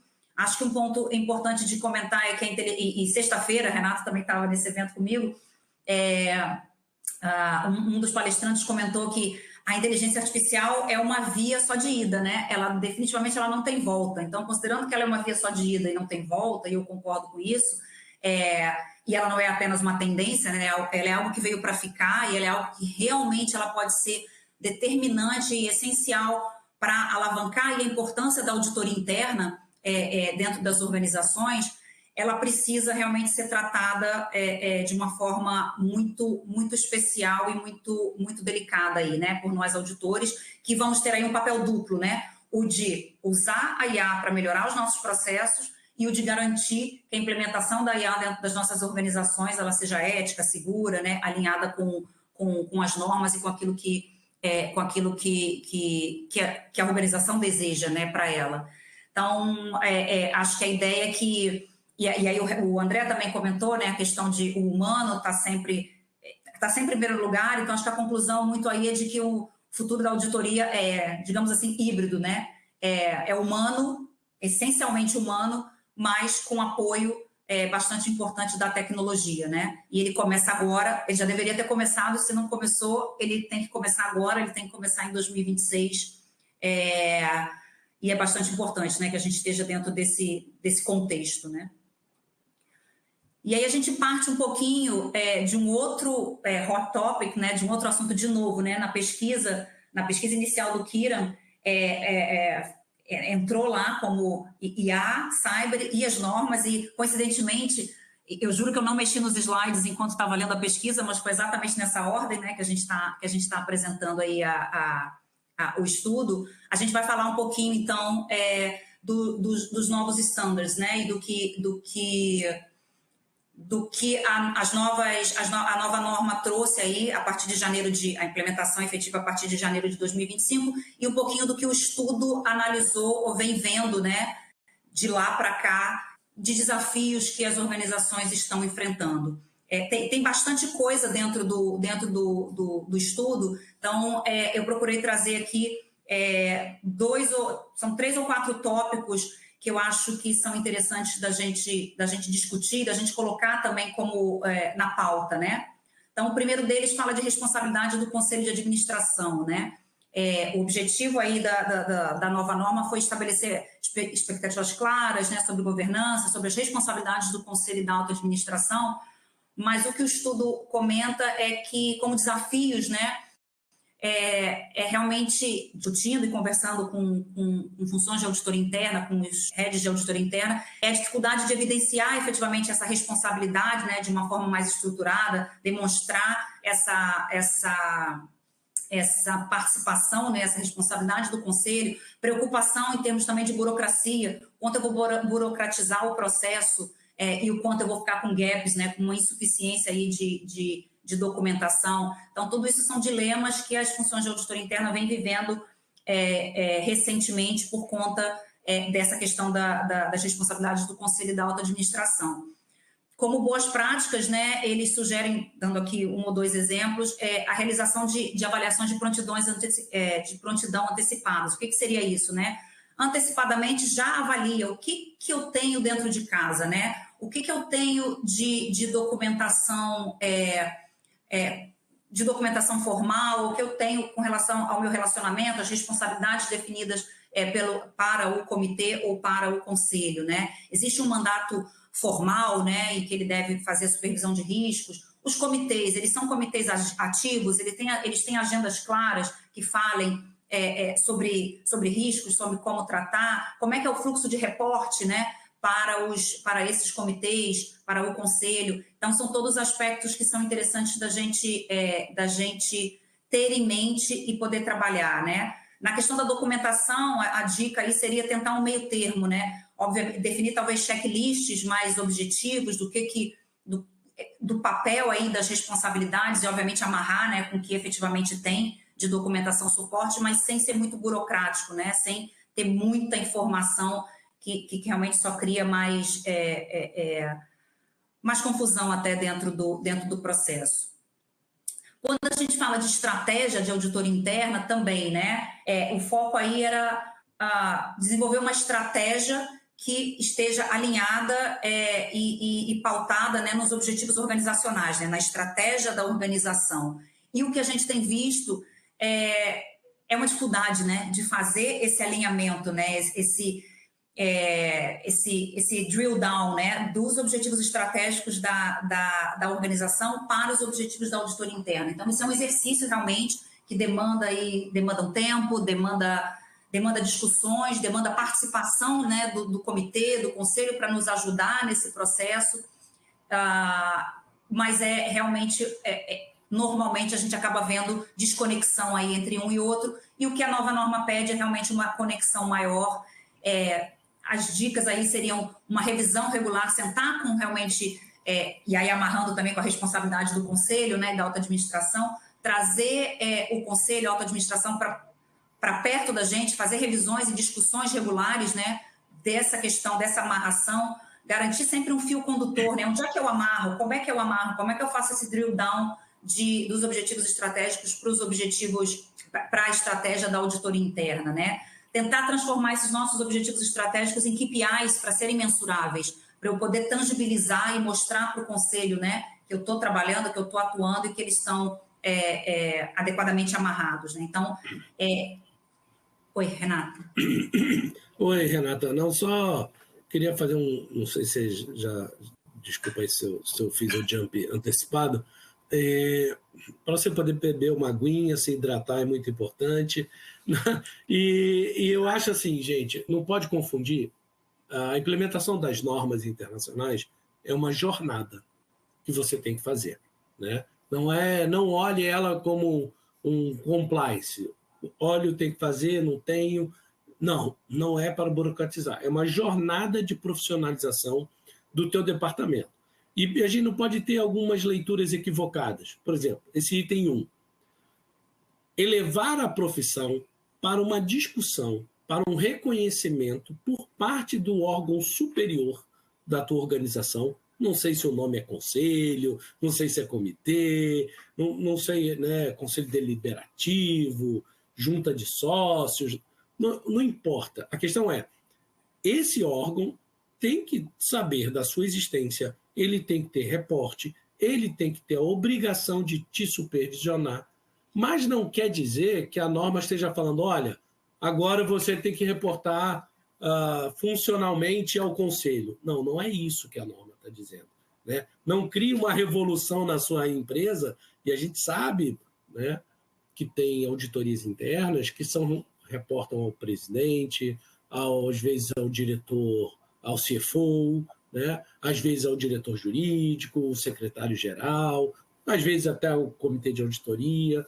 A questão é, você tem que ter uma linha de conversa, de responsabilidade, de revisão, né, de apoio para esse órgão. Então, é isso que a norma traz para que se leve essa discussão e se documente isso, né? Qual é o nível de responsabilidade que o conselho vai ter sobre você, né? Mas não é para você criar, burocratizar, agora eu tenho que ficar com o conselho. Não, não é isso que vai mudar, não é isso que vai fazer seu departamento ser de sucesso ou não. O que a norma traz, vamos levar essa discussão para o órgão superior, dizendo até o que ele quer de nós, né? O que ele quer, como ele vai fazer essa revisão, como ele vai fazer essa supervisão, trazer à tona uma responsabilização para quem de direito, né? Esse teu órgão superior, ele tem que ter, e as normas, não é porque o IA quis, né? Não é, apesar da norma ter sido período de consulta, mais de 1.000 respostas, mais de 120 países mandaram questões, ela tem um órgão de supervisão, né, dos investidores, dos órgãos de governança, dos tribunais de contas, de N locais do mundo que supervisam e entendem que isso é uma melhor prática. Então, você tem que chegar lá e colocar esse ponto. Mas não entenda errado, né? Agora eu tenho que reportar ao conselho. Não, o conselho tem que dizer como ele quer te supervisionar, que tipo de responsabilidade, que tipo de acompanhamento que ele vai fazer, e isso tem que estar documentado, lógico.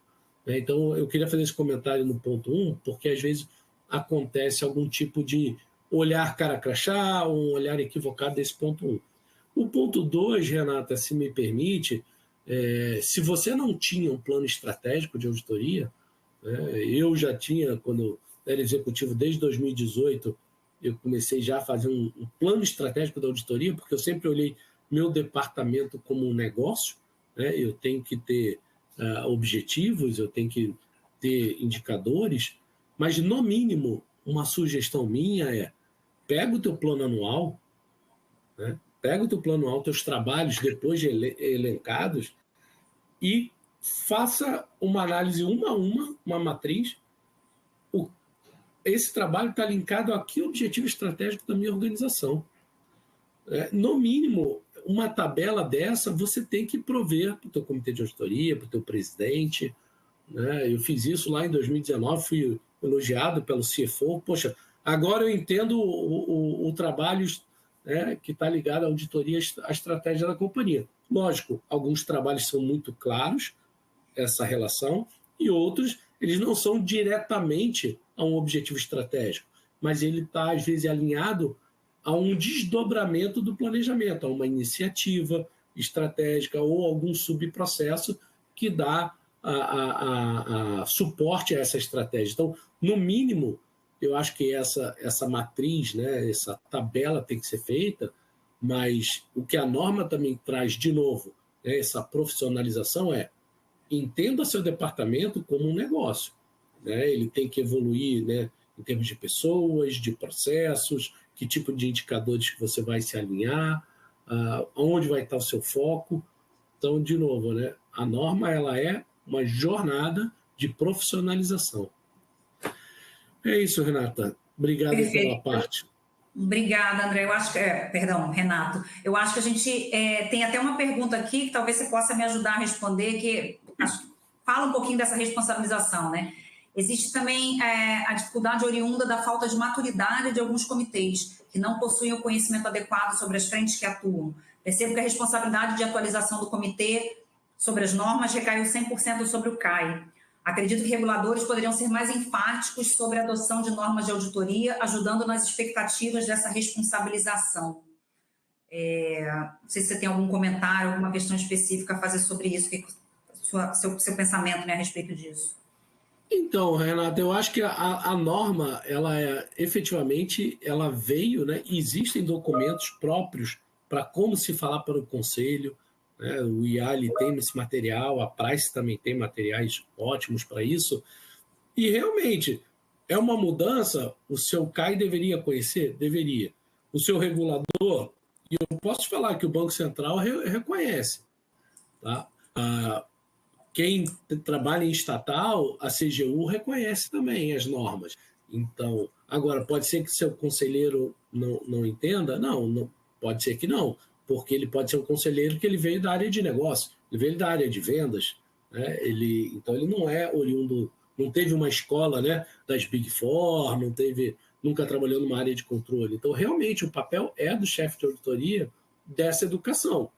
Agora, o Instituto ele faz um trabalho, né? O Instituto, inclusive, lá em Nova York, em Washington, ele tem uma equipe que trabalha fazendo esse tipo de advocacy, né? De defesa da profissão, aqui no Brasil também, mas, como todos nós sabemos, trabalhar com reguladores, né? Não é uma coisa simples, rápida, mas o que eu vejo eu estou dentro da minha organização, eu tenho uma função. Essa função ela tem que ser espelhada da melhor forma. Então, cabe a mim, e isso não é de hoje, tá? Isso sempre foi auditoria interna, para quem já trabalha há muito tempo, aí o Panuzio, com certeza, o Kilian, você não, Renata, que você é jovem, mas quem trabalha desde a década de 90 aí, né, em auditoria, gestão de risco nasceu, né, também da área de auditoria interna. Compliance nasceu da área de auditoria interna. Investigação nasceu da área de auditoria interna. Então, isso tudo foram a área se colocando para a alta administração suas funções, né, suas responsabilidades, e trazendo essa conversa da importância. Então, por isso que a norma hoje, para mim, muita gente... O que a norma trouxe de novo? Né? Você está colocando essa novidade. Só que, para mim, isso não é novo. Né? Levar a responsabilidade do conselho às nossas funções, para mim, não é novo. Mas eu entendo que tem muita empresa média, muita empresa nova, né? Muita empresa de dono, aqui a gente é diferente, né? Dos Estados Unidos, a gente tem muita empresa de dono, a gente não tem tantas corporate, né? Como nos Estados Unidos. Isso é mais difícil, isso realmente é uma novidade, mas não deveria ser. Se você já está num departamento de auditoria há 5 anos, você já deveria estar fazendo uma revisão dos teus processos de acordo com a norma. Então, esse tópico da responsabilização, esse tópico das estratégias, são coisas que já deveriam estar. Lógico, com órgão regulador, e de novo, né, por exemplo, vou citar banco, a FEBRABAN, né, ela é um órgão que trabalha junto ali para fazer a conscientização do agente regulador, que é o Banco Central. E dentro da FEBRABAN existe uma comissão de chefes de auditoria, ou seja, e se no teu negócio não tem, cara, você quer ser ator, né, ou coadjuvante, né? Acho que tem um pouco isso, né? Então, faça esse andamento, faça contato com seus pares nas suas indústrias, troque benchmarks, né? Utilize, né, os grandes provedores multinacionais, né? A Price é uma delas, consegue ter benchmark do mundo inteiro, traga para o teu ramo, para o teu negócio e suba a conversa. Perfeito, Renato, concordo totalmente.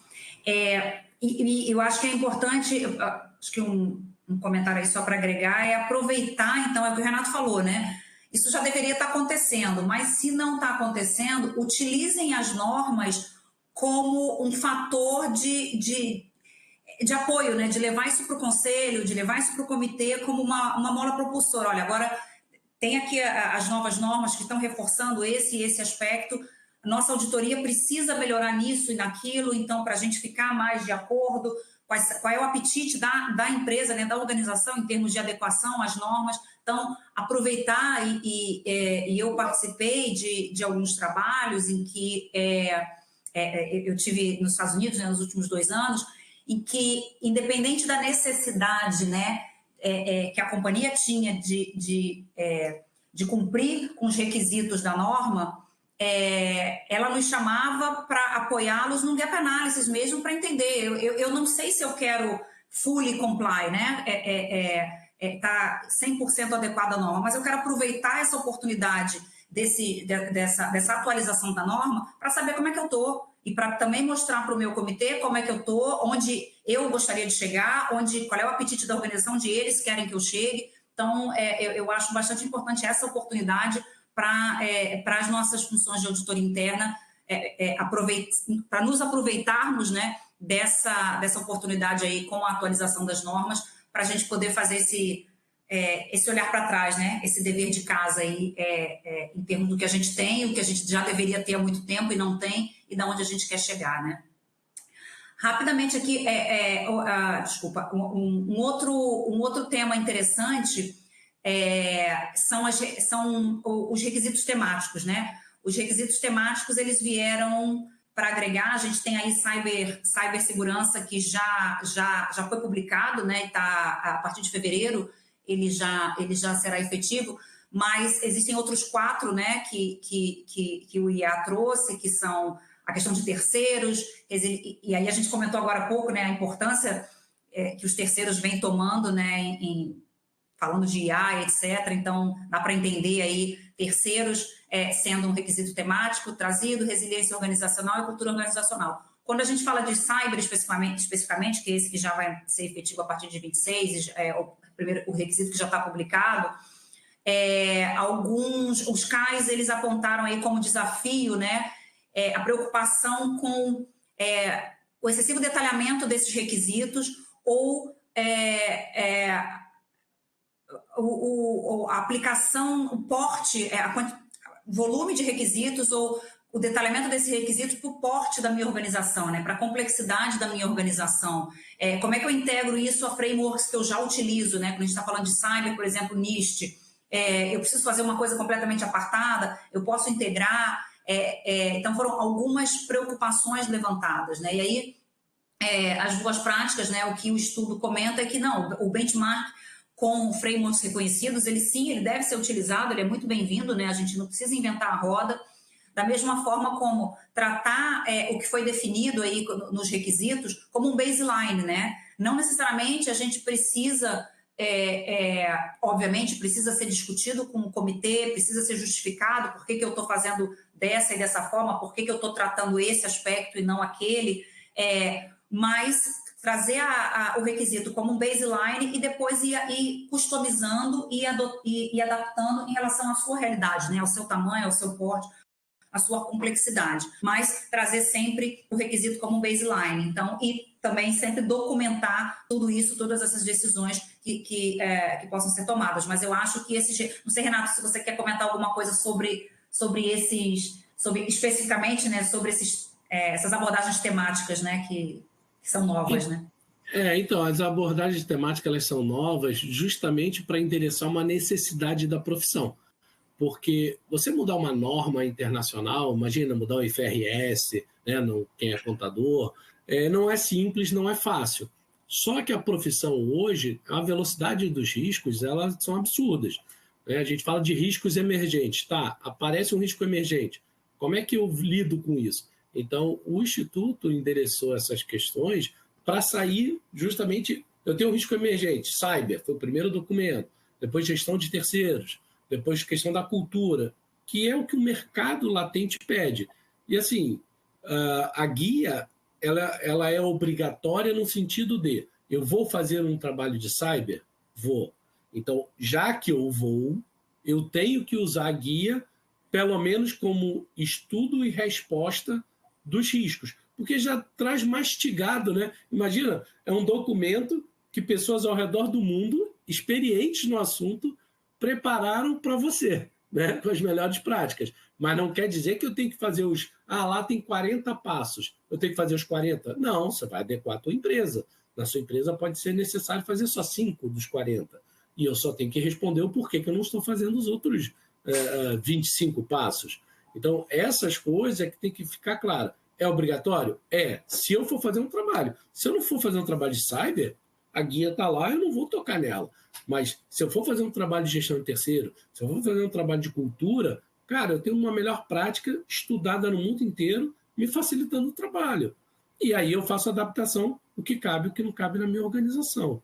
Né? E isso foi desenvolvido para nós, da profissão, podermos dar uma resposta mais rápida aos riscos emergentes. e trazendo benchmark mundial. Eu acho que não só é obrigatório, como eu acho que isso é uma maravilha para a nossa profissão. Perfeito. Trazendo um último aspecto que eu pontuei aqui, dentre os tantos que tinham lá no estudo, eu achei interessante trazer a questão da asseguração coordenada e dependência, ou seja, a coordenação da auditoria interna com os outros provedores de asseguração dentro da organização. Então, estou falando de compliance, gestão de riscos, controles internos, e aí eu vou na linha do Renato, né? Se eu não tinha isso antes, por que eu não tinha, né? Não faz o menor sentido não estar trabalhando alinhado desde o início, né? Por experiência própria, cansei de ver e efetivamente, né? Retrabalho, duplicidade. Eu posso trabalhar em parceria, não é uma competição, né? É uma parceria realmente entre áreas, mas os desafios observados é muito na questão de ausência de maturidades distintas, às vezes, entre as linhas, né? Entre segunda e terceira linha, por exemplo, taxonomia desalinhadas. Cansei de ver, né? A matriz de riscos da auditoria, controles, a matriz de riscos da auditoria interna é uma, a matriz de riscos de controles internos é outra. Oi, como assim? Eu tenho duas matrizes de riscos dentro da companhia. Eu estou falando de uma organização, os riscos são os mesmos, né? Isso sobe para o comitê de auditoria dessa forma. Isso causa realmente uma desconfiança, uma instabilidade do comitê em relação a eu estou cobrindo realmente todos os riscos. Quais são os riscos efetivamente dentro da minha organização, né? É o que a auditoria fala, e às vezes com classificação de rating, né, diferente, né? Para auditoria interna ele é alto, para controles internos ele é baixo, não faz sentido ter metodologias diferentes. Então, o que a boa prática traz efetivamente trazer, né, fazer fóruns de governança, né, com a segunda linha, está sempre trabalhando alinhado.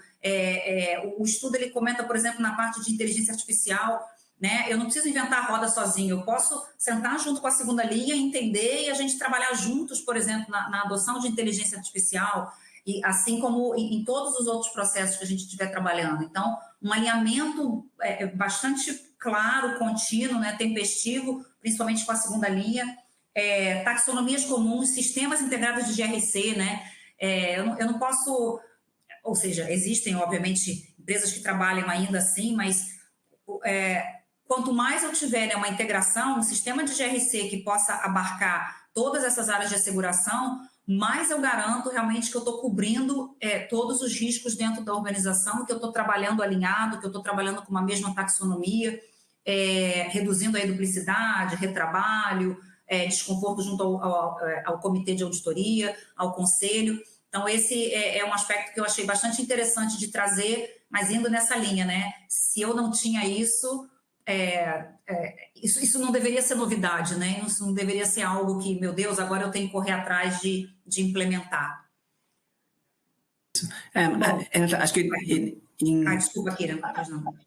Acho que em benefício do tempo, talvez vamos passar para a entrevista de Renato aqui, e aí talvez porque acho que as pessoas que estão nos assistindo, eles vão ter acesso a todos os slides com todo o conteúdo. Acho que enquanto isso, você poderia olhar para as perguntas do público e aí ver se tem alguma coisa mais interessante. Vou respondendo. E aí... Só um comentário, desculpa, Kira, só um comentário em relação à última parte. A última parte é só relacionada às avaliações externas de qualidade. Então, algumas dicas, né, de como preparar as nossas funções de auditoria interna para uma avaliação externa de qualidade, e realmente os slides estão aqui, vão ser compartilhados com vocês, e eu estou à disposição, não só aqui no chat, mas também depois do webcast para responder as perguntas que vocês tiverem. Obrigada, gente. Legal, muito obrigado, Renato. E a André pediu desculpas, ele teve que sair para uma reunião, e obviamente está à disposição também, e tem os contatos dele aqui nos slides. Aliás, falando nisso, todo mundo poderia entrar para baixar os slides quando você quiser, que tem todo esse conteúdo acessível para você. Renato, está conosco? Renato, sim. Legal.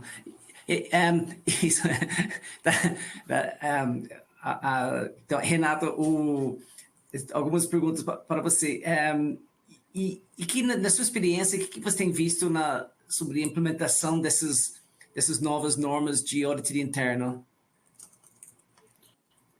Então, Kira, eu não tenho visto nenhum empecilho, tá? Porque eu vejo que as normas ela vem uma evolução. Por exemplo, a Renata citou, né, a responsabilidade e o conhecimento do conselho, do comitê de auditoria perante a auditoria. Bom, isso já era uma melhor prática, já era utilizada por grande parte do mercado. Lógico que tem algumas empresas menores, médias, que não tinham isso. Outra coisa, por exemplo, o código de ética da profissão, ele estava fora das normas, ele veio para dentro das normas, então ali tem algumas obrigações hoje que fazem parte, né, a questão de conflito de interesse, a parte de responsabilidade, a parte de coragem, né? Inclusive tem um item que fala de coragem do auditor. Então isso, para mim, já eram coisas que eram naturais da auditoria e que foram colocadas dentro do arcabouço das normas. O que eu vejo e que pode trazer um pouco de... Foi a questão que a gente já endereçou, que é a questão dos topic requirements, né, que é os tópicos requeridos para assuntos específicos. Nós já comentamos isso, realmente uma novidade. A criação do propósito, mas se você for ler o propósito da auditoria, já é uma nova visão em relação à visão, aos core principles, né? Ou seja, os princípios, mais a missão, mais a definição de auditoria, né? Uma forma mais atual. Só que o que traz de diferente para mim, e era o tópico que a Renata comentou, de avaliação de qualidade de um departamento da auditoria, em alguns mercados isso é obrigatório, antes era só a conformidade com as normas. Hoje, ele traz também a questão da performance da auditoria. Então, antes, para você fazer uma avaliação de qualidade, você fazia mais...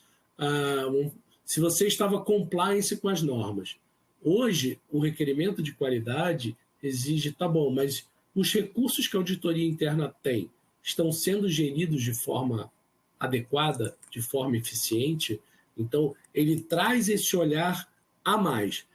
Isso é uma novidade também. E é uma novidade que tem que trazer um pouco de desconforto para os chefes de auditoria ou para um auditor interno. Eu estou fazendo da melhor forma? Eu estou fazendo de uma forma eficiente? Eu estou utilizando recursos? Então, isso traz um desconforto que realmente é uma novidade, né? Agora, e isso trata, por exemplo, a Renata falou por último do mapa de asseguração, né, ou um Combined Assurance, isso já estava na norma anterior, só que era pouco explorado, pouco exigido.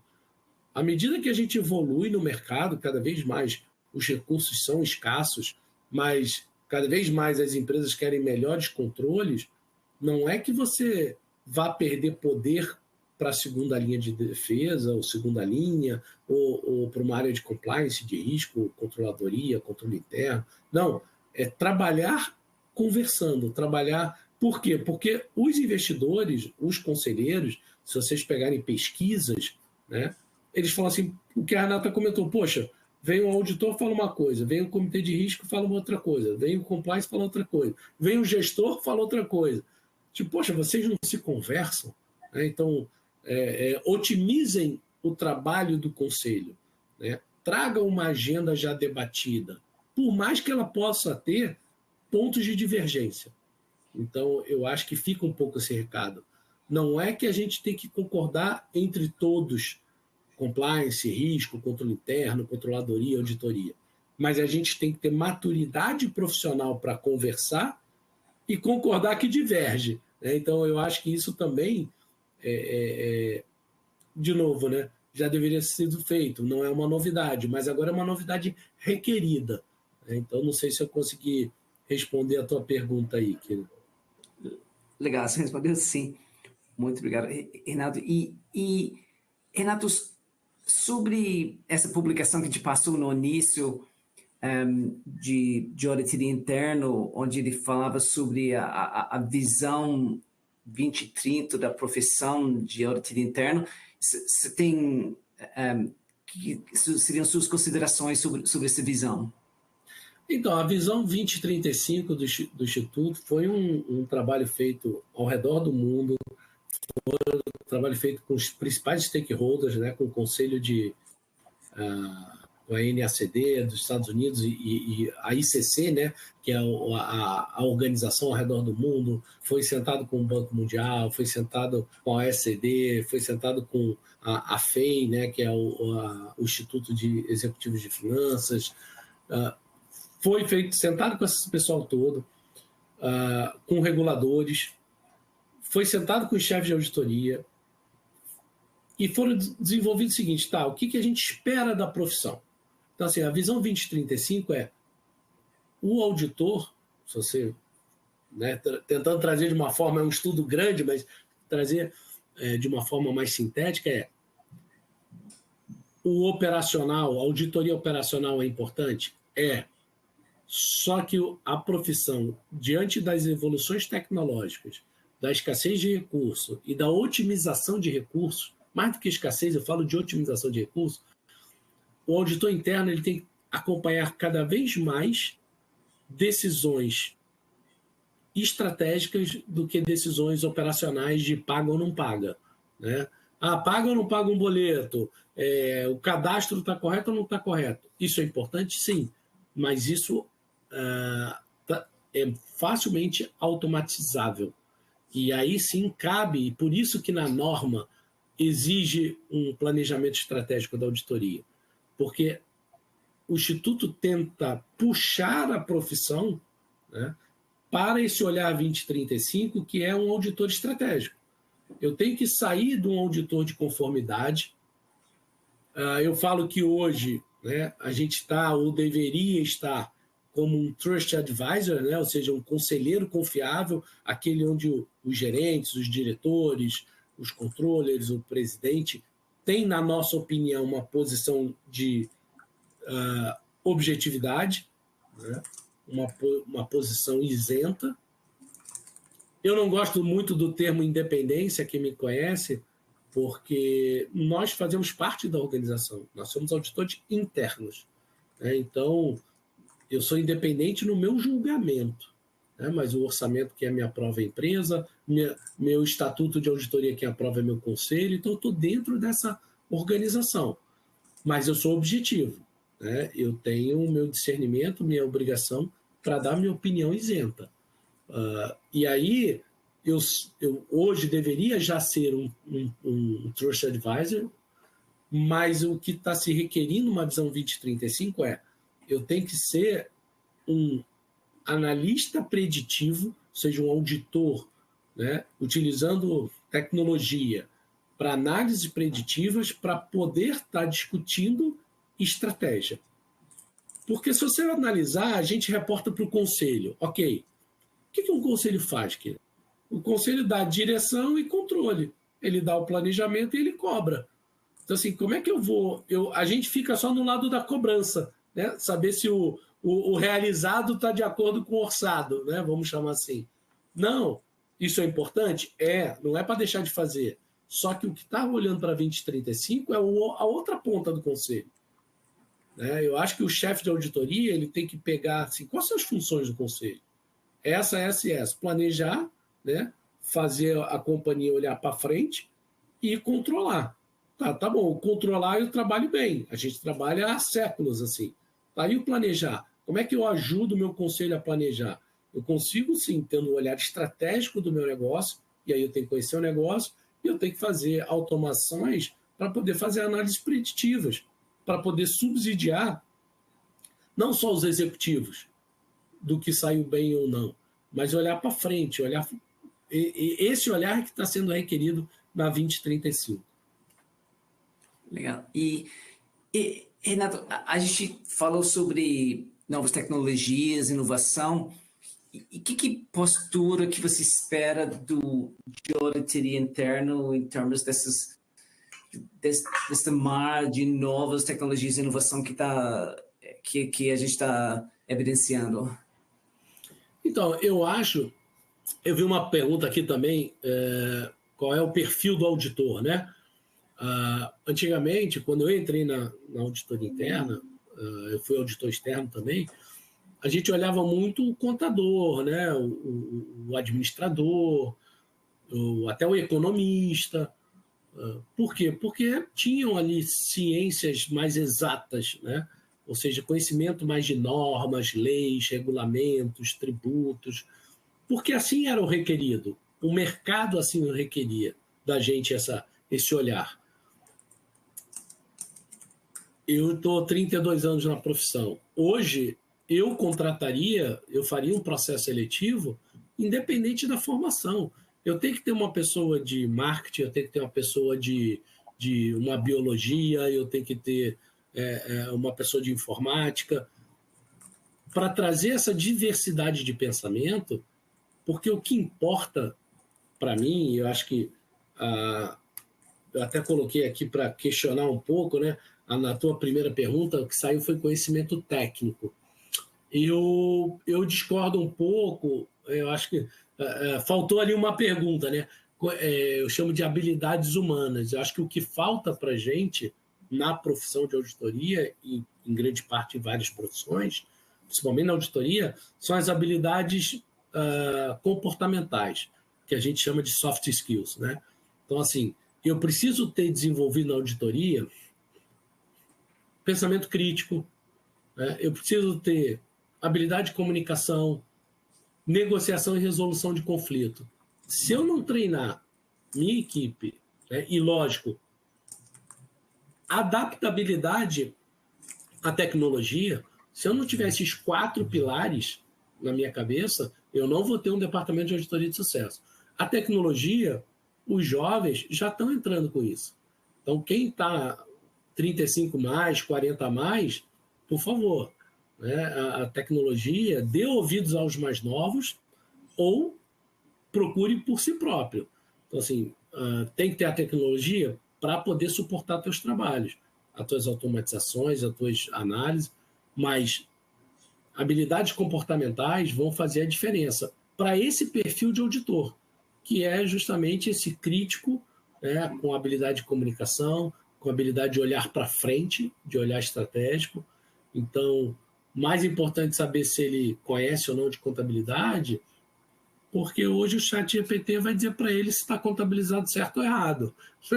Então, é muito mais um olhar estratégico do meu negócio, por isso que eu tenho que mudar o perfil. Eu tenho que ter um perfil crítico, um perfil preditivo, perfil de habilidade de comunicação, para poder alcançar essa visão 2035 da profissão. Porque é o que o mercado quer da gente, é o que o investidor quer da gente. O investidor quer que a gente ajude o conselho no lado do planejamento, não só no lado do controle. Então, eu acho que está faltando um pouco essa mudança de visão. E é lógico, é fácil eu estar aqui falando, né? É difícil colocar em prática, né? Eu tenho cases na minha carreira, a Price tem cases, com certeza, de funções que já trabalham dessa forma. Não é a maioria. A mudança das normas veio para tentar impulsionar isso, porque é o que o Instituto ouviu dos stakeholders, né? Então, eu acho que é essa mudança do nosso perfil comportamental, né, de não ficar esperando, né, um olhar muito mais detectivo, um olhar muito mais conservador. Isso funcionou, perfeito, só que a gente tem que ter um olhar inovador, um olhar participativo para frente na auditoria interna. Agora, é um trabalho de todo dia, é um trabalho de conscientização, porque nem todos os gerentes, diretores da tua organização também estão nessa pegada, né? Vamos chamar assim, com esse mesmo olhar. Então, cabe a nós demonstrar a eles o que a profissão tem de novidade, né? Eu me recordo muito, Kira, eu trabalhei com o IFRS em 2003, né? Muito antes de ser requerido aqui no Brasil, que foi em 2008. Então, assim, eu tinha que chegar e comentar dentro da minha organização por que era importante colocar IFRS. Né? Então, assim, por que eu tinha que colocar aquilo? Porque aquilo era um requerimento dos investidores. Né? Então, isso foi requerimento mundial, isso veio andando até que se tornou lei. quando se torna lei, se torna mais fácil, né? Mas eu conheço outros países que FRS ainda não é lei. Então, assim, tá bom, então eu não faço nada, né? Eu fico esperando virar uma lei? Não, é uma melhor prática, eu tenho que colocar em prática. Eu tenho que fazer a defesa da minha profissão. Eu acho que esse é o recado principal. Eu tenho que fazer a defesa do que o futuro, do que os investidores, do que a melhor prática está trabalhando. E, Renato, a gente falou muito da inteligência artificial, de tecnologia, e falou tipo, que é uma mão única, tipo, que está entrando, já está tendo impacto, e você pode nos falar um pouco sobre as considerações que isso traz de risco de cibersegurança? Em termos de, agora, até a utilização de todas as tecnologias, você falou também do volume de dados que está disponível hoje em dia também, que pode ser alvo de um ataque. Então, Kira, na verdade, a gente fala muito de cyber, né? Lógico, é um top risk, sua empresa vai ser atacada, ponto. Na verdade, já deve estar sendo atacada em vários momentos, né? Eu trabalhei em organizações que já eram atacadas lá em 2007, 2009. Então, desde lá, eu já trabalhei em empresas que já eram atacadas constantemente. Inclusive, a penúltima que eu trabalhei era atacada 20 vezes ao dia, no mínimo. Então, assim, você vai ser atacado. Agora, como é que você chega até o momento de se proteger de um cyberataque? Cara, é segurança da informação. Se você olhar, se quem está escutando a gente for estudar a fundo os principais brechas, elas vieram, né, de erros humanos através uma impressão que ficou no papel, uma senha compartilhada. Né? A gente teve recentemente um caso aqui no Brasil e assim, não é que não é. Pode existir uma brecha na sua tecnologia? Pode. Mas é muito mais fácil ser um vazamento de uma segurança da informação do que efetivamente um cyberataque técnico. Né? Por isso que eu falo, quando a gente fala de um trabalho de governança de IA, de inteligência artificial, ele tem que estar. Só que não adianta fazer só um trabalho de governança de IA se eu não fizer um trabalho de governança da informação, da segurança da informação.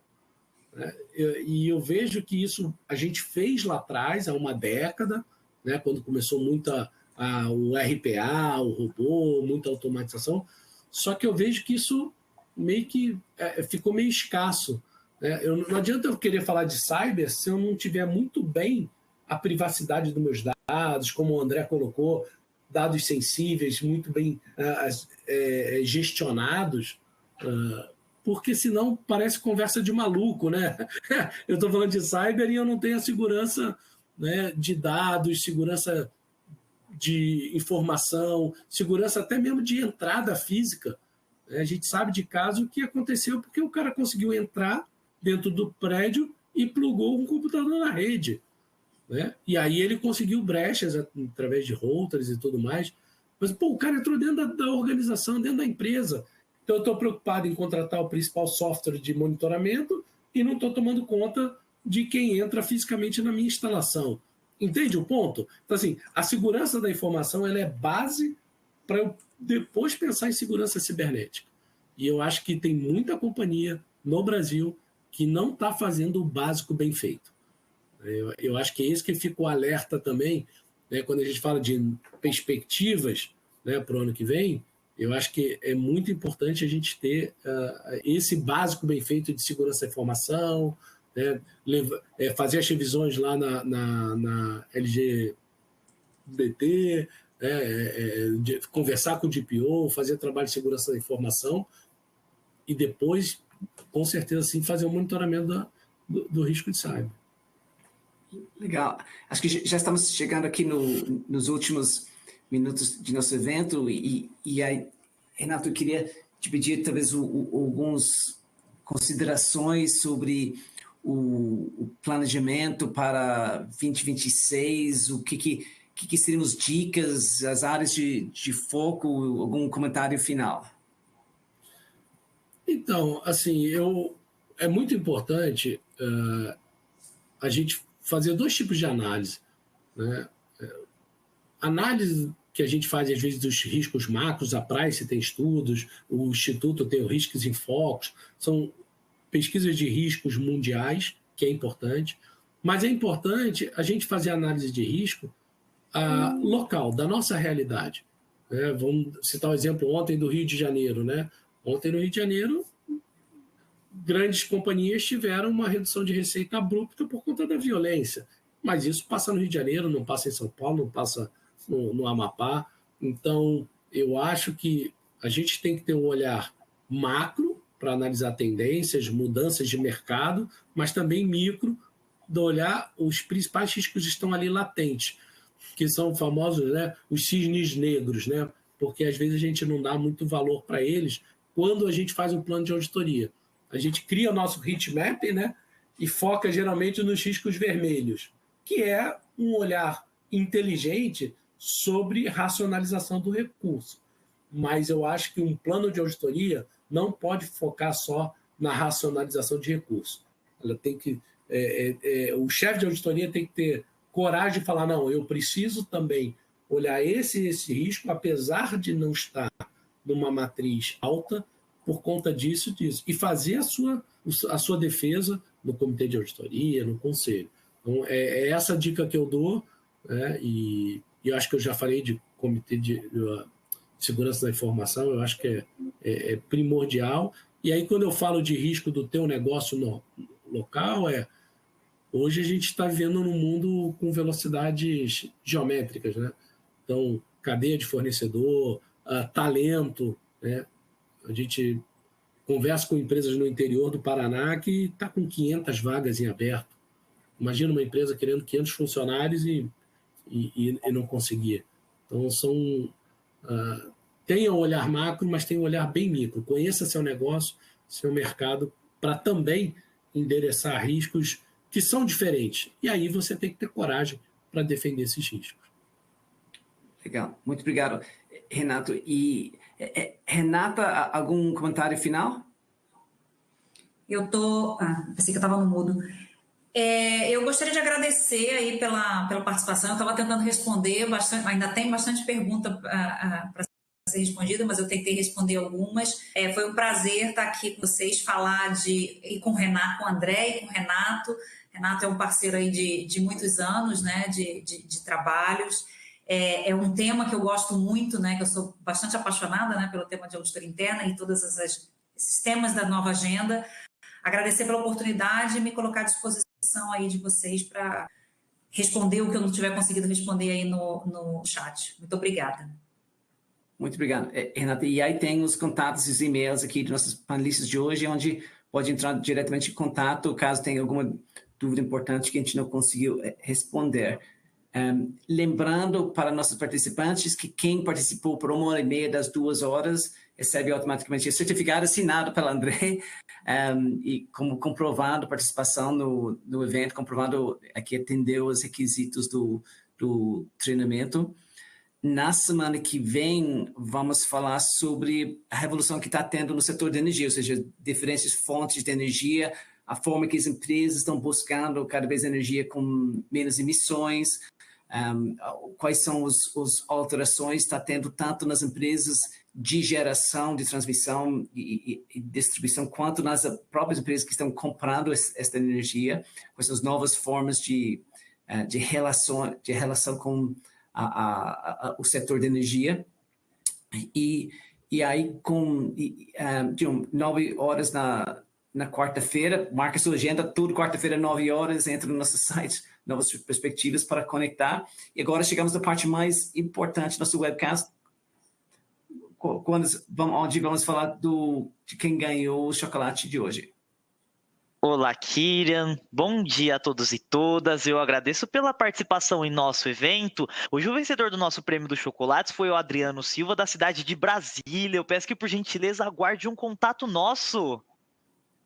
Parabéns, Adriano. Já vamos entrar em contato com você para pegar os seus detalhes para te mandar o chocolate.